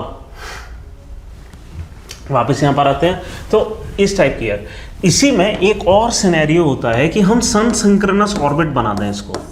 व्हाट इज सन सिंक्रोनस? आपको पता है सन सबसे इंपॉर्टेंट, हमारी जो टाइम कीपिंग है उसमें सबसे इंपॉर्टेंट जो वो है सेलेस्टियल बॉडी, वो सन है ना। आप देखो हमारे इंडियन कैलेंडर किस तरीके से चलता है, इस तरीके से कि हम मून को नोट करते हैं कि आज ये तिथि है, फिर ये तिथि है ना, बट हम सन को भी नोट करते हैं क्योंकि हमारे दिन उस हिसाब से चलते हैं। दुनिया के सारे कैलेंडर अलग अलग प्लैनेट्स को नोट कर सकते हैं, इंडिया हर प्लैनेट को नोट करता है, ठीक है। हम जब क्रिश्चियन कैलेंडर्स में जाएंगे तो वो सन पे ज़्यादा ध्यान देते हैं। जब हम इस्लाम में जाएंगे तो प्रॉपर लूनर कैलेंडर है, ठीक है। लेकिन कोई भी सन को इग्नोर नहीं कर सकता बिकॉज उसके हिसाब से हमारे 24 आवर का डे है, हमारी जो टाइमिंग है उस हिसाब से चल रही है।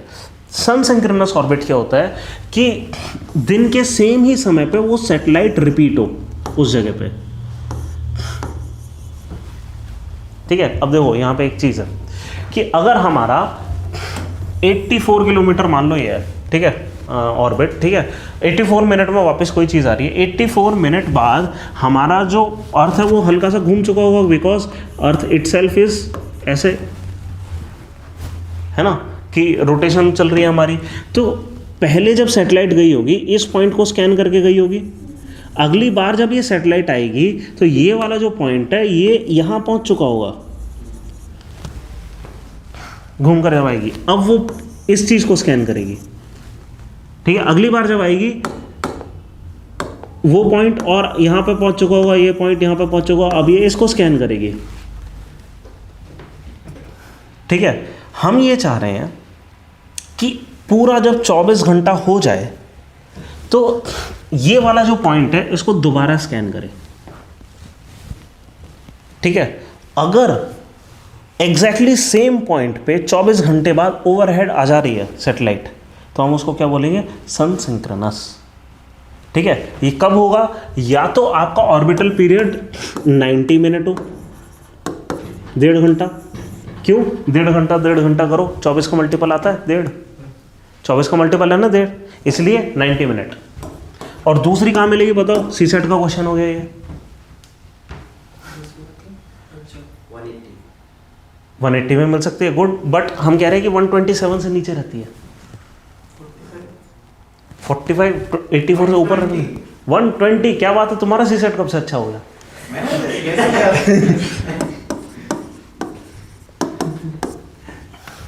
मैं अपने अपने ही मन से कुछ कैलकुलेट कर लिया मैंने। हाँ ठीक है, तो 60 और उस 30 का वो चीज़। ऑब्वियसली यही दिमाग लगाना है, ठीक है। हर 2 घंटे में जो जाएगी वो वापस आएगी। जब हम ऐसा कर रहे हैं कि एक ही जगह पे उस समय से जाए, उसको हम क्या बोलेंगे? सन सिंक्रोनस ऑर्बिट। समझ रहे हैं? लिखो सन सिंक्रोनस ऑर्बिट। ये लो अर्थ ऑर्बिट का ही एक स्पेशल केस है।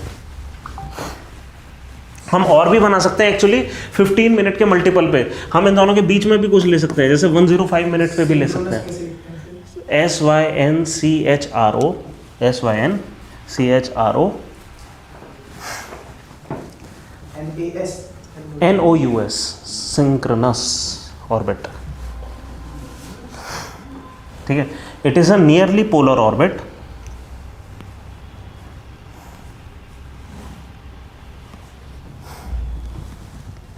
ठीक है। एक पॉइंट तो ये। Next point, the satellite passes over a given point over a given point at the same time daily.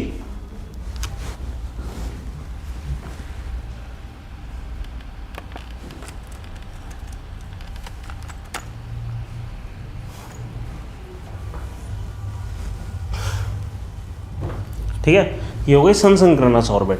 हम कभी कभी हम सन सिंक्रोनस ऑर्बिट में किसी चीज़ को क्यों लगाना चाह रहे हैं? लॉजिकली बताओ, क्या वजह हो सकती है? हम सन सिंक्रोनस ऑर्बिट में किसी चीज़ को लगाना चाह रहे हैं, हम चाह रहे हैं इस पॉइंट पे वो बार बार आए, तो कि वो इसी पॉइंट को बार बार नोट करने के लिए डेटा उसको बनाने के लिए उसका वेदर बाकी टाइम तो हम बंद नहीं रखेंगे, पूरे अर्थ को स्कैन तो कर रहा है ना। पहली बात, लोअर और ऑर्बिट वो हम कौन सी सैटेलाइट हम करना चाहेंगे, मतलब यहाँ पे कम्युनिकेशन वाली सैटेलाइट नहीं करना चाहेंगे। जो अर्थ को स्टडी करने वाली रिमोट सेंसिंग सैटेलाइट्स हैं, रिमोटली हम सेंस करने की कोशिश कर रहे हैं, एटमॉस्फेयर किस तरह चेंज हो रहा है, वेदर पैटर्न्स किस तरह चेंज हो रहे हैं, वेजिटेशन किस तरह चेंज हो रही है, जैसे कि कहाँ पे पराली जलाई गई है, कहाँ पे नहीं जलाई गई है, उसको हम स्कैन कर सकते हैं।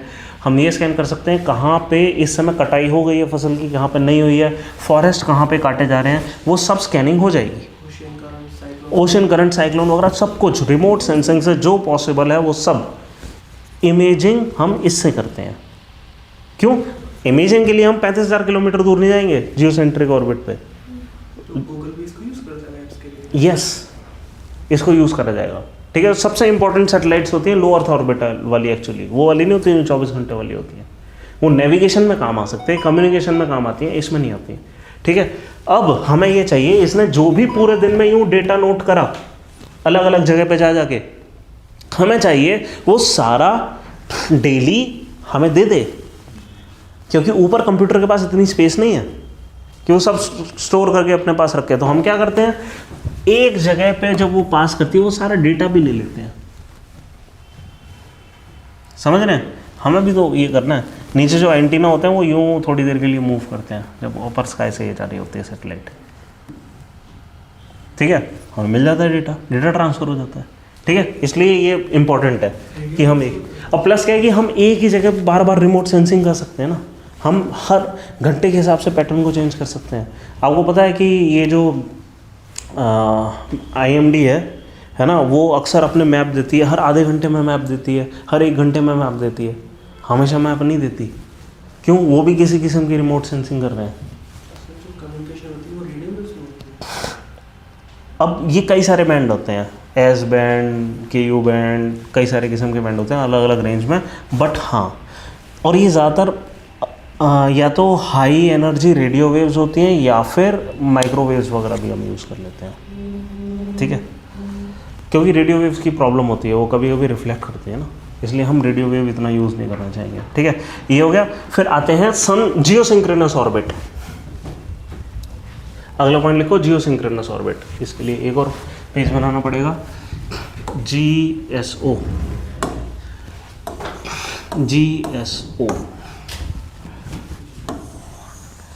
हम एक ऐसी ऑर्बिट चाह रहे हैं जो उतनी ही तेज चले जितना जियो सिंक्रोनस ऑर्बिट।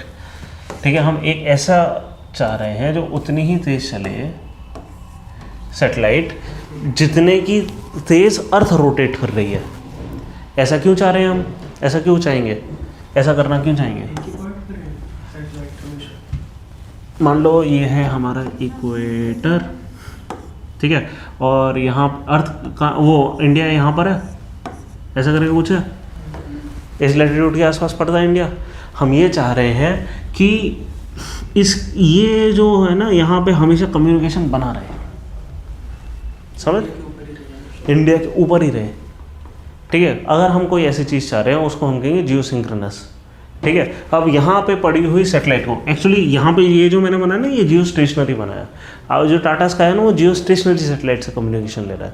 ठीक है, जियो स्टेशनरी क्या हो गया कि जैसे यहाँ पे हैं आप दिल्ली में, ठीक है, अब आपको कम्युनिकेट करना है इस सैटेलाइट के साथ जो कि हॉरिजॉन्टली इस एंगल पे उड़ रही है। ठीक है, इस एंगल पे, कहाँ पे, इक्वेटर के ठीक ऊपर। ठीक है, इस चीज़ को हम क्या बोलते हैं, geostationary orbit. Geostationary orbit, GS, geosynchronous. Geostationary का क्या है, जियो स्टेशनरी को जीएसओ कह रहे हैं, जियो सिंक्रोनस को जीएसओ नहीं कह रहे। ठीक है, जियो स्टेशनरी ऑर्बिट। हाँ, सिंक्रोनस को जीएसओ नहीं बोलते। ठीक है, तो हम क्या करते हैं, आपने देखा है टाटा स्काई का हम डेली एंटीना का लोकेशन तो चेंज नहीं कर सकते, है ना, तो हम क्या करते हैं, वो ठीक इक्वेटर पे डालते हैं। ठीक है, और इक्वेटर पे हम यूँ उसको स्कैन, मतलब हमारा जो एंटीना है वो हमेशा उसको स्कैन करता है, एकदम परफेक्टली सर्कुलर ऑर्बिट। क्यों, अगर सर्कुलर नहीं हुई, इलिप्टिकल हुई, तो क्या होगा, जब अर्थ के पास होगी, इलिप्स में क्या होता है, जब अर्थ के पास होता है तो ज़्यादा तेज जाती है, अर्थ से दूर होती है थोड़ा धीरे जाती है, तो वो सैटेलाइट की जो पोजीशन है हमारी पोजीशन से कभी आगे चली जाएगी, कभी पीछे चली जाएगी, हमें ये भी नहीं चाहिए।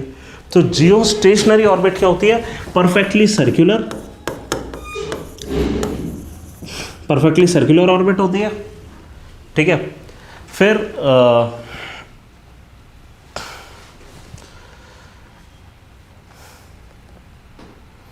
एट द हाइट ऑफ 35,000, हाँ जी, 786 किलोमीटर, परफेक्टली सर्कुलर ऑर्बिट। ये क्या हाइट है, इस हाइट पे ही क्यों, एग्जैक्टली किलोमीटर टू किलोमीटर हम इतनी एक्यूरेसी पे क्यों जा रहे हैं, इतनी ही हाइट पे हमें ले जानी है, क्योंकि हमें 24 घंटे पे इसको घुमाना है। 24 घंटे पे घुमाने के लिए जो रोटेशनल स्पीड की ज़रूरत है ना, वो कब अचीव होती है, जब हम इस हाइट पे ले जाते हैं। वहाँ पे जो टाइम पीरियड है उसका सेंट्रीफ्यूगल फोर्स और ग्रेविटेशनल फोर्स बैलेंस हो जाता है 24 घंटे की उस पर। ठीक है, हम कहाँ पे ले जाते हैं, हम इस पे ले जाते हैं हमारी सैटेलाइट को। ठीक है, सर्कुलर, इस पे जो ऑर्बिट होगी उसको हम बोलेंगे जियो स्टेशनरी। कभी कभी हम क्या करते हैं, ये जियो स्टेशनरी ना करके जो ऑर्बिट्स हैं इनको इस तरीके से कर देते हैं। ठीक है, सेम ही हाइट पे बट हल्का सा टिल्ट कर दिया। ठीक है, अब ये टिल्टेड ऑर्बिट है, ये कभी कभी हमारे और दूसरे किस्म के काम में आ जाती है। ठीक है, इस टाइप की जो ऑर्बिट है ना, इसको हम कहते हैं जियो सिंक्रोनस।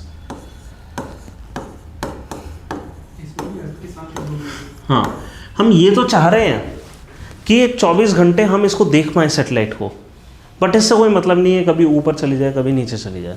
ठीक है, हाँ, तो जियो सिंक्रोनस। ठीक है, ये इंक्लिनेशन की बात है, कितने एंगल पे इंक्लिनेटेड है पूरी एक्सेस। ठीक है, अब ये अर्थ पे आप यहाँ दिल्ली में बैठे हैं, आपको ये सैटेलाइट कैसे दिखाई देगी, ये कभी ऊपर चली जाएगी, फिर घूम के कभी नीचे आ जाएगी, फिर ये ऊपर चली जाएगी। मतलब क्या है, यहाँ पे अगर इसके साथ कनेक्ट करना है तो इसरो को क्या करना पड़ेगा, सिंक्रोनाइजेशन में अपने एंटीना को एक टाइम पीरियड में बांटना पड़ेगा, पूरे दिन यूँ चलेंगे उसके एंटीना। ठीक है, एक और चीज़, कभी कभी हो सकता है हमें एंटीना की ज़रूरत ही ना हो। ठीक है, ये किस किस्म में काम आएगी ये सैटेलाइट, ये नेविगेशन सिस्टम में काम आ जाती है, बढ़िया। ठीक है, अभी आपने जो टॉपिक डाला था क्या था, जियो सिंक्रोनस ना। ठीक है, जियो स्टेशनरी डाला है, ये दोनों चीज़ें नोट कर ली, इतना ही नोट करना था, इससे ज़्यादा नहीं नोट करना था।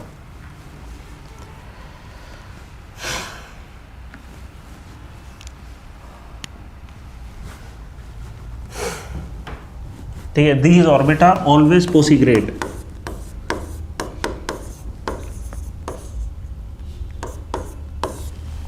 मतलब अर्थ के वो साथ साथ चलेंगे, रेट्रोग्रेड नहीं होंगे।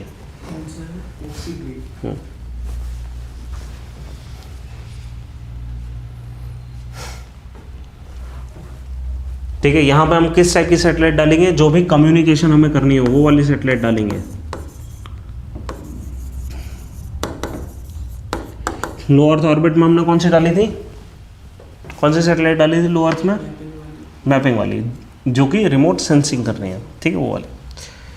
ठीक है, और क्योंकि ये इतना दूर है और एक ही सैटेलाइट हमारा सारा कम्युनिकेशन ले जाना चाह रही है, जनरली ये वाली सैटेलाइट होंगी हैवियर, कैमरा हैवी नहीं होता। ठीक है, लो अर्थ में हमें हल्की चीज़ें चाहिए, जियो स्टेशनरी एक तो दूर चाहिए और हैवी चाहिए, है ना। तो इसके लिए हमें ये ले जाने के लिए हमें बड़े हैवी रॉकेट्स की ज़रूरत होती है। ठीक है, जनरली इंडिया में जो ले जाते हैं हम ये GSLV से ले जाते हैं, GSLV MK3 से। ठीक है, अदरवाइज इन सैटेलाइट को ले जाने के लिए हमारे पास भी अच्छा रॉकेट नहीं है, हम एरियन 3 से ले जाते हैं। एरियन 3 कहाँ का है, फ्रांस का रॉकेट है।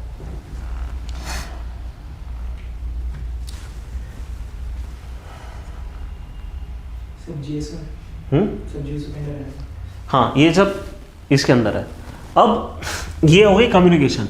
यहाँ पे हम ये यूज़ कर रहे हैं नेविगेशन के लिए। अब नेविगेशन का क्या है, यहाँ पे एक सिस्टम लिखो नेविगेशन का इंडिया का।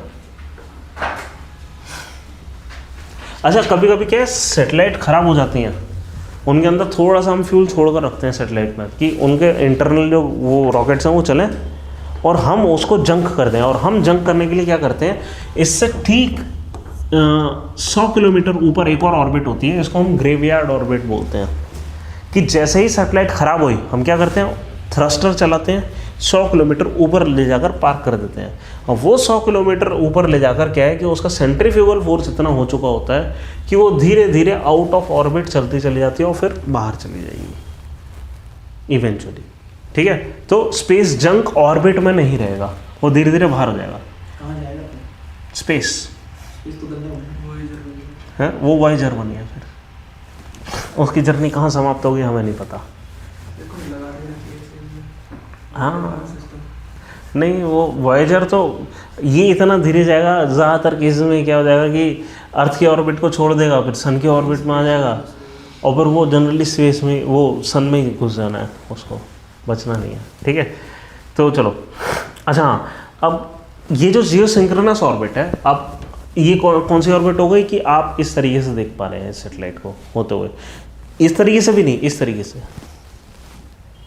ठीक है, कि आप पहले ऊपर आपके नॉर्थ में चली जाएगी, फिर ये साउथ में और एक्सट्रीम साउथ में चली जाएगी, क्योंकि कहाँ तक जा रही है, इस लेवल के साउथ तक जा रही है, ऑस्ट्रेलिया के ऊपर तक। वहाँ पर आप देख भी नहीं पाओगे उस सैटेलाइट को। ठीक है, तो हम कर क्या रहे हैं, इस सैटेलाइट, इस टाइप की सैटेलाइट का हमने एक बढ़िया यूज़ करा है कि हम नेविक सिस्टम में ये यूज़ कर रहे हैं। नेविक आप जानते हैं क्या, ये है इंडिया, श्रीलंका, बाकी सब कुछ ये नेवी के लिए है। हाँ, वो बोलने की बात है कि हम फिशरमैन के लिए कर रहे हैं। हम किस लिए कर रहे हैं, हम चाह रहे हैं कि हमारा जो डिपेंडेंस है उससे ख़त्म हो जाए। किससे, क्या कहते हैं इसको, हाँ इनको क्या बोलते हैं हम, ये GPS, ग्लोबल पोजिशनिंग सिस्टम, उससे हम दूर जाना चाह रहे हैं। ठीक है, GPS और उस जैसे जितने भी सिस्टम्स हैं उसके मैं आपको नोट्स दे दूंगा। ठीक है, अभी ये समझो ये क्या है कि जो हमारा नेविक सिस्टम है वो किस तरीके से काम करता है। 3 सैटेलाइट हैं जियो स्टेशनरी, मतलब इक्वेटर के ऊपर रहेंगी। जियो स्टेशनरी सैटेलाइट कहाँ रहती हैं, इक्वेटर के ऊपर, है ना, पता है ना, ये इक्वेटर के ऊपर हमने डाली थी। ठीक है, 3 सैटेलाइट जियो स्टेशनरी रहेंगी और 2 सैटेलाइट रहेंगी, वो 4 सैटेलाइट रहेंगी जियो सिंक्रोनस। वो इस तरीके से ऑर्बिट करेंगे, इस तरीके से कुछ मान लो। ठीक है, ये इस तरीके से चलती रहेंगी, समझ रहे, 8 की पोजीशन में इस तरीके से चलती रहेंगी। हाँ, इन्फिनिटी पोजीशन में 2 सैटेलाइट यूँ चलते रहेंगे। तो होगा क्या, अब नेविगेशन सिस्टम्स हमारे किस तरीके से काम करते हैं, इसको जिस प्रिंसिपल पे काम करते हैं उसको हम कहते हैं डॉपलर इफेक्ट।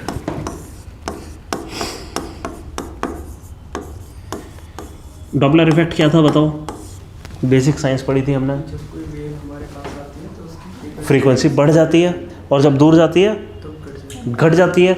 हमें पता है स्पीड ऑफ लाइट क्या है, हमें पता है कि इन सैटेलाइट्स ने क्या फ्रीक्वेंसी भेजी है ना, क्या है ये साउंड भेजती है बस, बिप बिप बिप। अगर ये बिप बिप बिप की जगह बिप बिप बिप बिप ये होना शुरू हो गया, मतलब चीज़ हमारे पास आ रही है, वरना दूर जा रही है। तो क्या है कि ये किसी भी, मान लो मैं यहाँ अपनी शिप लेकर खड़ा हुआ हूँ, तो ये 3-4 सैटेलाइट मिलकर मेरे को बताएंगे कि मैं किस स्पीड से जा रहा हूँ, कहाँ हूँ। आप समझ रहे हो, यहाँ से कितनी तेज़ी पे, ये किस पॉइंट ऑफ टाइम पे मेरे को ये मिली, यहाँ से आती हुई लाइट, यहाँ से आती हुई लाइट, यहाँ से आती हुई लाइट, यहाँ से आती हुई लाइट। मेरा मोबाइल क्या बताएगा, आप इस सैटेलाइट से इतनी दूर हैं, इससे इतनी दूर हैं, इससे इतनी दूर हैं, ठीक है। और कहने का मतलब है इतनी दूर है तो आप यहाँ पे खड़े होंगे ज़रूर, ठीक है, और आप स्पीड से चल रहे होंगे ज़रूर, ठीक है। तो ये क्या है, ये हो गया। ये पता है कैसे, ये सिस्टम कैसे डेवलप हुआ था, जब पहली सैटेलाइट लॉन्च करी थी ना रशिया ने, तब ये डिस्कवर हो गया था कि इन्होंने, रशियंस ने क्या करा, ये दिखाने के लिए, देखो हमने सैटेलाइट लॉन्च कर लिया, स्पेस में डाल दिया, कोई भी देख सकता है, ये दिखाने के लिए उन्होंने क्या करा, उसको इजीली रीडेबल बनाया, डिस्कवरेबल बनाया, और वाकई में वो बिप बिप साउंड छोड़ रही थी इस तरीके से कि हर कोई सुन पाए, ताकि रशिया यूएसए को समझ आए देखो हम ये कर चुके हैं। 2 मैथमेटिशियंस बैठे हुए थे एक टेबल पे, उन्होंने कहा यार ये देखो इस स्पीड से बिप बिप छोड़ रही है, ऐसी कहा, जब बैठे बैठे टी पीते हुए एक ने दूसरे को प्रॉब्लम दी, क्या तुम बता सकते हो इसकी स्पीड क्या है। उसने फ्रीक्वेंसी का फॉर्मूला लगाया, डॉपलर इफेक्ट लगाया, स्पीड बता दी। फिर थोड़ा दिमाग लगाया, अगर हम इसकी स्पीड बता सकते हैं और हमें अपनी स्पीड पहले से पता है वो, और अगर हमें सेटेलाइट की स्पीड पहले से पता है, क्या हम ये पता लगा सकते हैं हम कहाँ हैं। और इस तरीके से नेविगेशन सिस्टम का जन्म हुआ, समझ रहे हैं। तो ये तो क्या कि हमारे पास 3-4 किस्म के नेविगेशन सिस्टम है दुनिया में, ठीक है।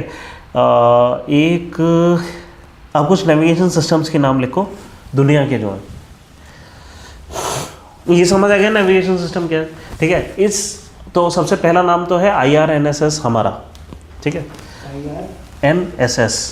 ये जो सिस्टम मैंने आपको बताया ये है IRNSS, Indian regional navigation satellite system, Indian regional navigational satellite system, navigation satellite system,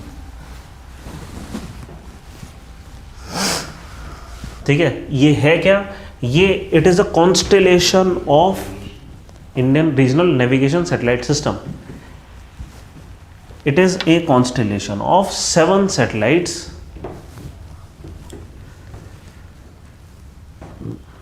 ठीक है। और ये डायग्राम बना लेना और बता देना यहाँ पे कि 3 जियो स्टेशनरी है और बाकी जियो सिंक्रोनस है।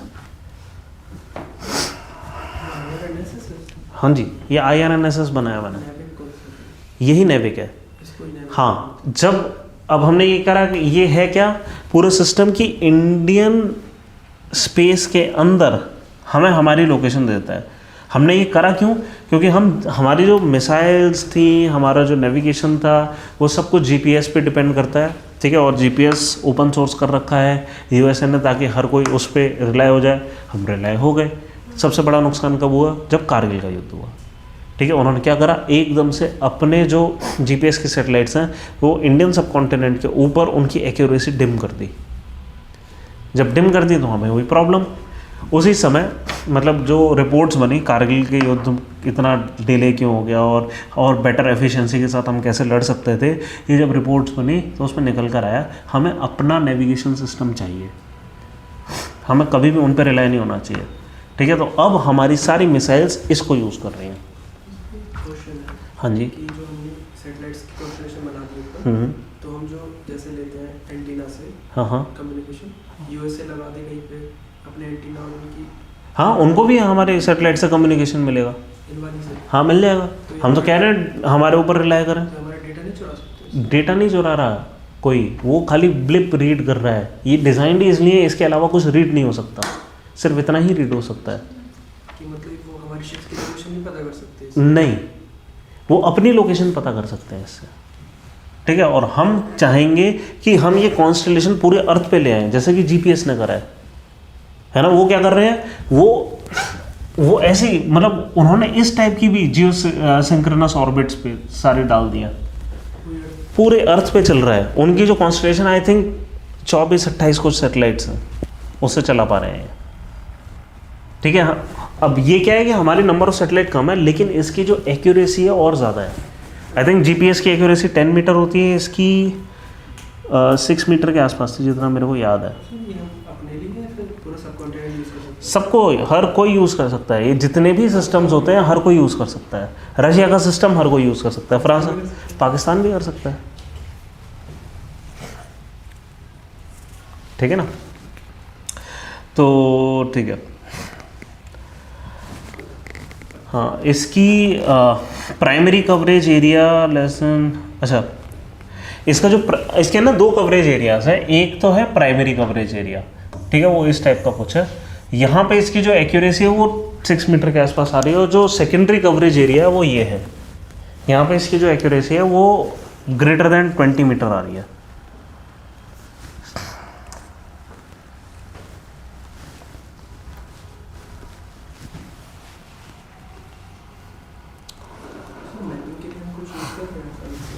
मैपिंग दोनों सिस्टम अलग हैं। अब आप ये ध्यान रखना क्या कि ये आपको आपकी लोकेशन दिखाएगा, यानी कि मैप के ऊपर जो ब्लू डॉट आ रही होती है ना, जो आपका डायरेक्शन बता रही होती है और ये बता रही होती है आप कहाँ खड़े हो, वो है ये system.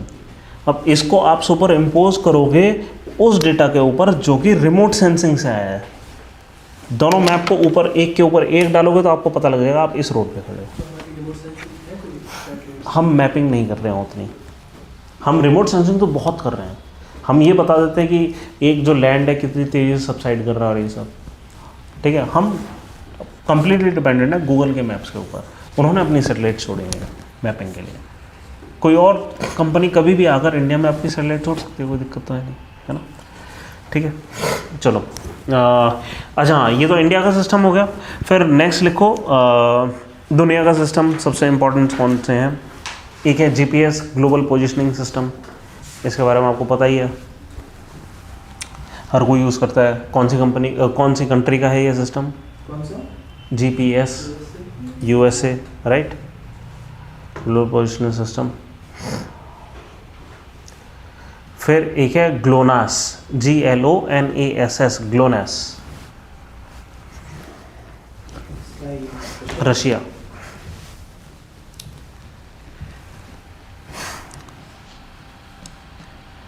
GLO means global, N means navigation, NA means navigation, फिर सैटेलाइट सिस्टम। अच्छा, इंडिया वाले को भी जो हम नेविक बोलते हैं, क्यों बोलते हैं? Navigation with Indian constellation, with Indian constellation, ठीक है, इसलिए an navigation with Indian constellation, NavIC. समझ रहे? ऐसा है ये। तो IRNSS को आप नेविक भी बोल सकते हैं। ये हम बहुत साल से इसको IRNSS ही बोल रहे थे। एक दिन मोदी जी आए, उन्होंने कहा अब से हम इसको नेविक बोलेंगे, तब से हम नेविक बोल रहे हैं इसको, IRNSS को। अच्छा, इसी को नेविक? हाँ, उन्होंने एक स्पीच दी, और हम पहले से क्या पढ़ते थे सबको पता है, ये हम डिफेंस के लिए कर रहे हैं। फिर उन्होंने कहा ये हम किस लिए कर रहे हैं? मछुआरे के लिए कर रहे हैं। अगले महीने शायद उन्होंने चुनाव पे जाना था तमिलनाडु वगैरह कहीं, ठीक है। फिर उन्होंने कहा इसको हम नेविक बोलेंगे। हाँ पता है जो भी। तो ग्लोनास हो गया। फिर नेक्स्ट है डोरिस, DORIS। ये सबसे accurate nomenclature actually. DORIS, France. DORIS means Doppler orbit,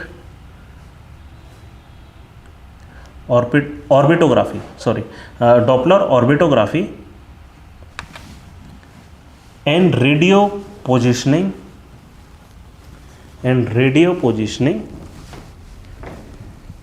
integrated by satellite. उन्होंने अपने नाम में एग्जैक्टली वो दिखा दिया ये सिस्टम जो करता है, ठीक है। कुछ और डेवलपमेंट है। एक है गैलीलियो, यूरोपियन यूनियन का।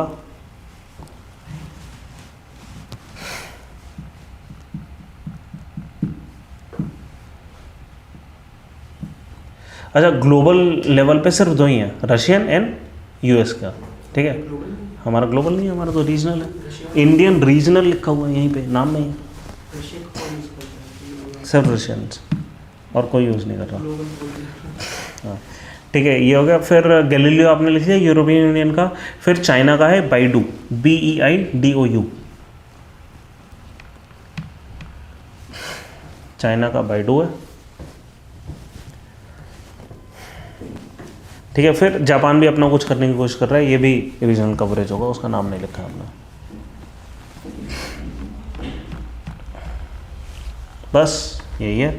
इसके अलावा हम कभी कभी एक और जेमिनी यूज़ करते हैं, ठीक है, वो GPS बेस्ड है लेकिन इंडियन। अब वो कैसे, हम डेटा उनका यूज़ करते हैं लेकिन सिस्टम हमने अपना बनाया है। ठीक है, तो एक और लिखो जेमिनी, GEMINI, जेमिनी। हाँ गूगल का है है। ये तो गूगल की है ना? नहीं, गूगल की AI हो गई वो। हम जेमिनी एक सिस्टम बता रहे हैं। अलग है। हाँ, जेमिनी है क्या? नाम को कॉपरेट नहीं किया। जेमिनी का फुल फॉर्म है गगन इनेबल्ड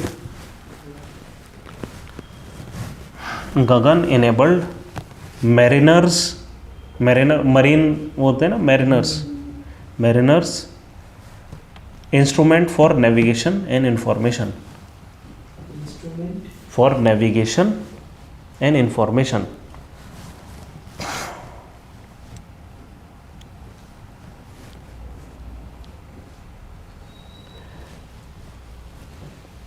ये किसने, AAI एंड इनक्वाइस ने मिलकर बनाया है। Airport authority of India and INCOIS, COIS।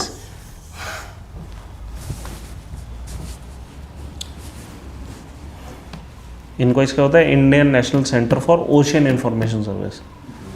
PSC नहीं, इंडिपेंडेंट ऑर्गेनाइजेशन है। इंडियन नेशनल सेंटर फॉर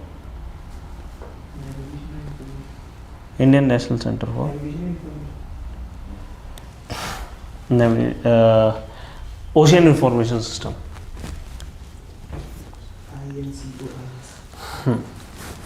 ठीक है, Indian national centre for ocean information system. ठीक है, अब हमने इसमें जेमिनी में नाम पढ़ा गगन बेस्ड। सवाल होता है अब गगन क्या है? ठीक है, अब गगन के बारे में लिखो।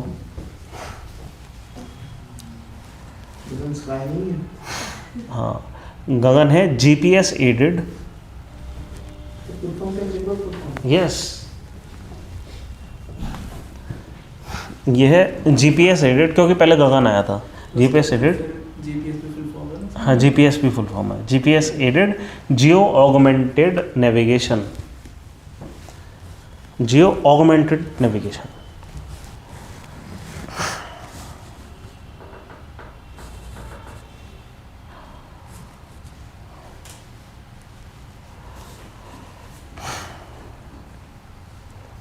ठीक है। अब ये क्या करता है कि ये ना एक सिस्टम है, इसको ना हम सैटेलाइट बेस्ड ऑगमेंटेशन सिस्टम कहते हैं। ये जो सिस्टम यूज़ कर रहा है, ऑगमेंटेशन मीन्स किसी चीज़ की एक्यूरेसी को बढ़ाना, किसी चीज़ को बढ़ाना, ऑगमेंटेशन मीन्स बढ़ाना।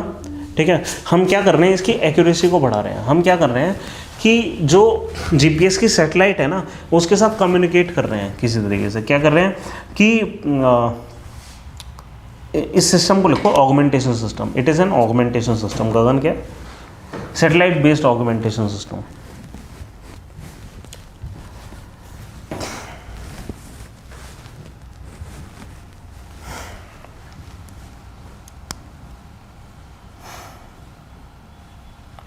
ठीक है, it uses additional broadcast, satellite broadcast message, additional satellite broadcast message from ground stations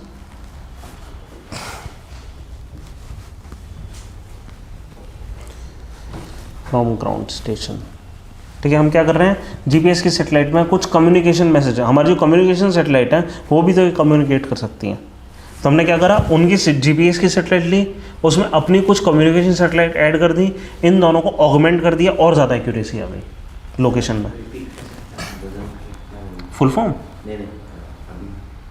अभी satellite based augmentation system, GPS aided geo augmented navigation. वेदर में full form it uses additional satellite, ये चीज़ नहीं, अभी जो आपने डिटेक्ट ठीक है। एक्चुअली पता है मैं खुद से बनाकर डिक्टेट करता हूँ, यहाँ कुछ लिखा होता है मैं उतना डिटेल में नहीं लिखवाता। Additional satellite broadcast. हाँ, additional satellite broadcast, from ground. हाँ, additional satellite broadcast messages from ground stations. ठीक है, हम क्या कर रहे हैं, नीचे से मैसेज छोड़ रहे हैं, ऊपर से मैसेज छोड़ रहे हैं, जीपीएस को ले रहे हैं, इन सब को मिलाकर खूब सारा एक्यूरेसी आ गया हमारे पास। ये ओपन सोर्स है सर, जीपीएस वाला। हाँ नहीं, गगन ओपन सोर्स नहीं है। अब गगन हम किसके लिए यूज़ कर रहे हैं, गगन किसने बनाया है, ISRO and airport authority of India ने। किस लिए, एरोप्लेन्स के लिए, उनको और ज़्यादा एक्यूरेट डेटा चाहिए अपने पोजीशन का, समझ रहे। गगन ओपन नहीं है, गगन सिर्फ इनके लिए है। फिर एयरपोर्ट अथॉरिटी ऑफ इंडिया ने शिप्स के लिए भी इनकॉइस के साथ एक सिस्टम बनाया, उसको हमने बोल दिया नाम जेमिनी। इसरो भी इंक्लूडेड था। गगन की डेवलपमेंट में इसरो इंक्लूडेड था। गगन जो बनाया ना उसमें आप लिख लो ISRO plus AAI, airport authority of India.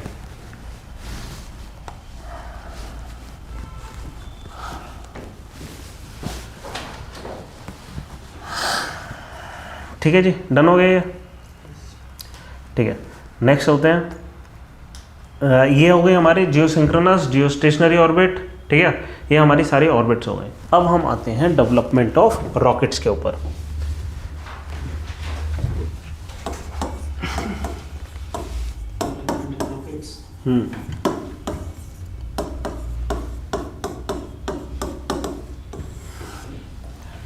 India ने रॉकेट्स कैसे बनाए। सबसे पहला रॉकेट है हमारे, देखो इनिशियली वो शुरुआत कैसे हुई थी, इसमें इंपॉर्टेंट क्या चीज़ होती हैं, लॉन्च पैड्स। ठीक है, हमारे पास सबसे पहले जो लॉन्च पैड आया था वो थुम्बा में आया था। थुम्बा केरल में एक जगह है, आपको पता है वो चर्च का ज़मीन दान पे दे दी थी, वो वाली स्टोरी सुनी है इसरो की, कि वो एक चर्च के पास गए थे, चर्च ने ज़मीन दान दे दी थी इसरो को अपना लॉन्चिंग स्टेशन बनाने के लिए, तो बैलगाड़ी वगैरह सब है ना। वो कौन सा है, वो थुम्बा स्टेशन है। आज भी सर। हाँ ठीक है, और इनिशियल हमने टेस्टिंग क्या करी थी यहाँ पे, साउंडिंग रॉकेट्स की।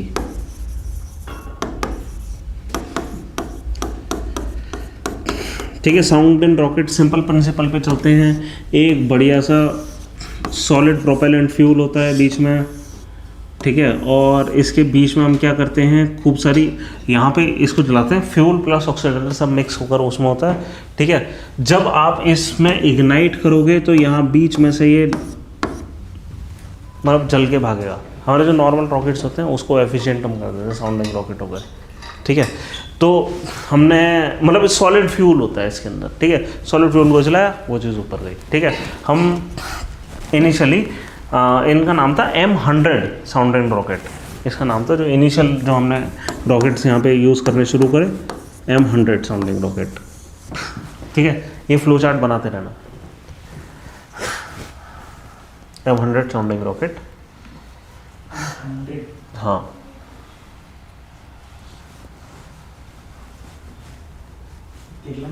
हाँ, केरल में कौन सी जगह, थुम्बा। ठीक है, स्टेशन का नाम भी थुम्बा स्टेशन ही था। ठीक है, TERLS ट्रेल्स, इसका टेरल्स नाम था। Thumba equatorial launch station, rocket launch station है। रॉकेट लॉन्च स्टेशन था क्या था, हाँ rocket launch station, TERLS, Thumba equatorial rocket launch station.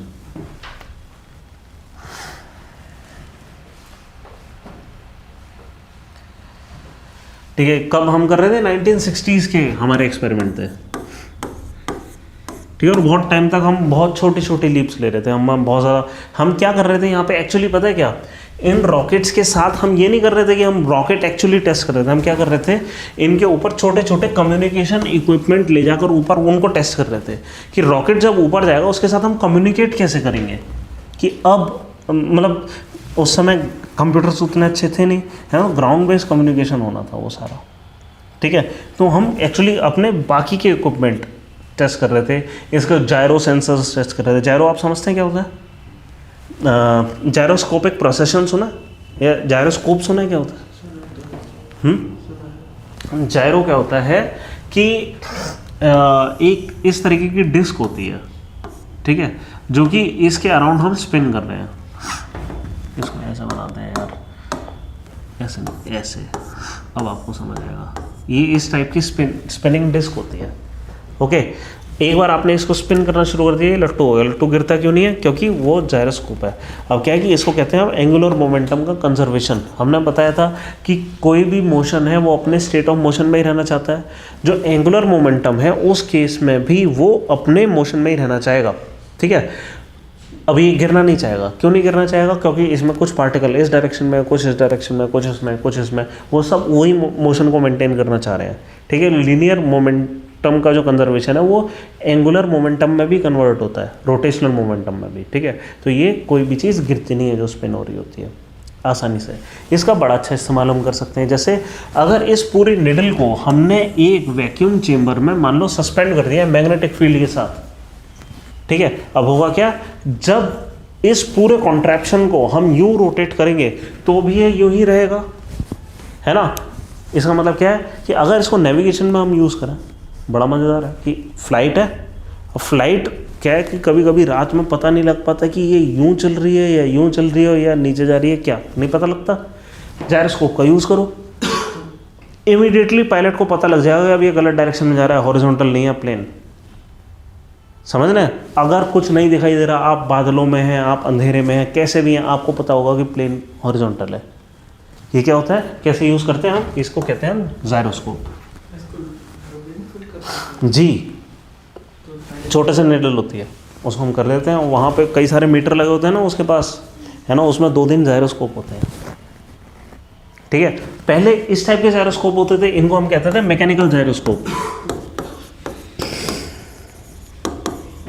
Mechanical gyroscope, ठीक है।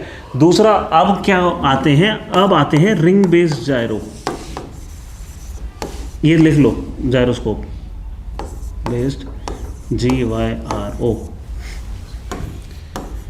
एक बॉक्स बनाकर लिख लो। क्यों? इसलिए क्योंकि जो मिसाइल्स हैं उसको जब हम पढ़ेंगे, हम कल कोशिश करेंगे पढ़ने की, वहाँ पे हम पढ़ेंगे कि अभी ज़्यादातर मिसाइल्स क्या हैं, रिंग बेस्ड जायरो यूज़ कर रही हैं, ठीक है। And this ring based gyro uses ledgers,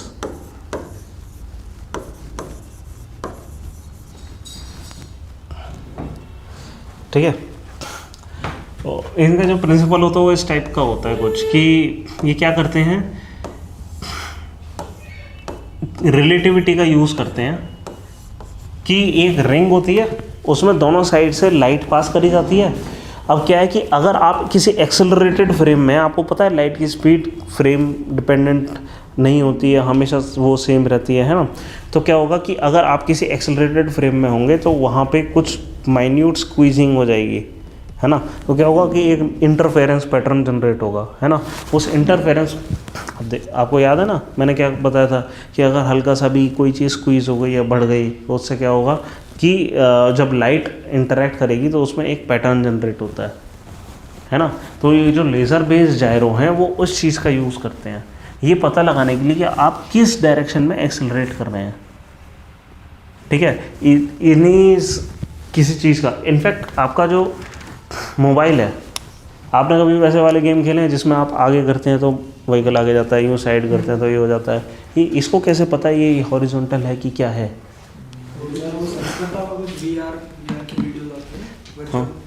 हाँ, तो उस VR को कैसे पता कि आप यूँ नीचे देख रहे हो, आप ऊपर देख रहे हो? मूवमेंट हो रहा है ना, जायरोस्कोप यूज़ हो रहा है। फोन के अंदर भी जायरोस्कोप? फ़ोन के अंदर एक मिनिएचर जायरोस्कोप होता है, कहाँ पे? मतलब एक इक्विपमेंट होता है उसके अंदर जिसका नाम जायरो होता है, ठीक है। तो ये जो जितनी भी चीज़ें हैं, आप कैसे पता लगा रहे हैं कि कोई चीज़ किस डायरेक्शन में एक्सेलरेटेड है? ये जो पूरी चीज़ है ना वो क्या यूज़ कर रही है एक्चुअली, चाहे ये हो या ये हो, एक्सेलरेशन का यूज़ कर रही है। If it is acceleration due to gravity तो वो नीचे की तरफ है, if it is simply acceleration, है ना, तो भी आपको बता देगी आप किस डायरेक्शन में एक्सेलरेटेड है, ठीक है ना। बस और कुछ है नहीं, इतना ही है।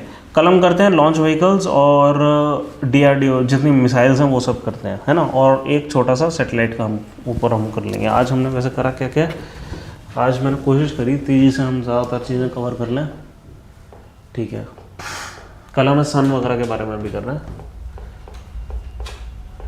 ठीक है, एग्जैक्ट। पीछे के जितने भी अभी तक आपने बेसिक साइंस पढ़ी वो सब हद से ज़्यादा काम की है अब, ठीक है, वो सारे कॉन्सेप्ट हम लगाएंगे। क्यों क्यों? क्योंकि रॉकेट टेक्नोलॉजी है, इसमें सब कुछ काम आता है।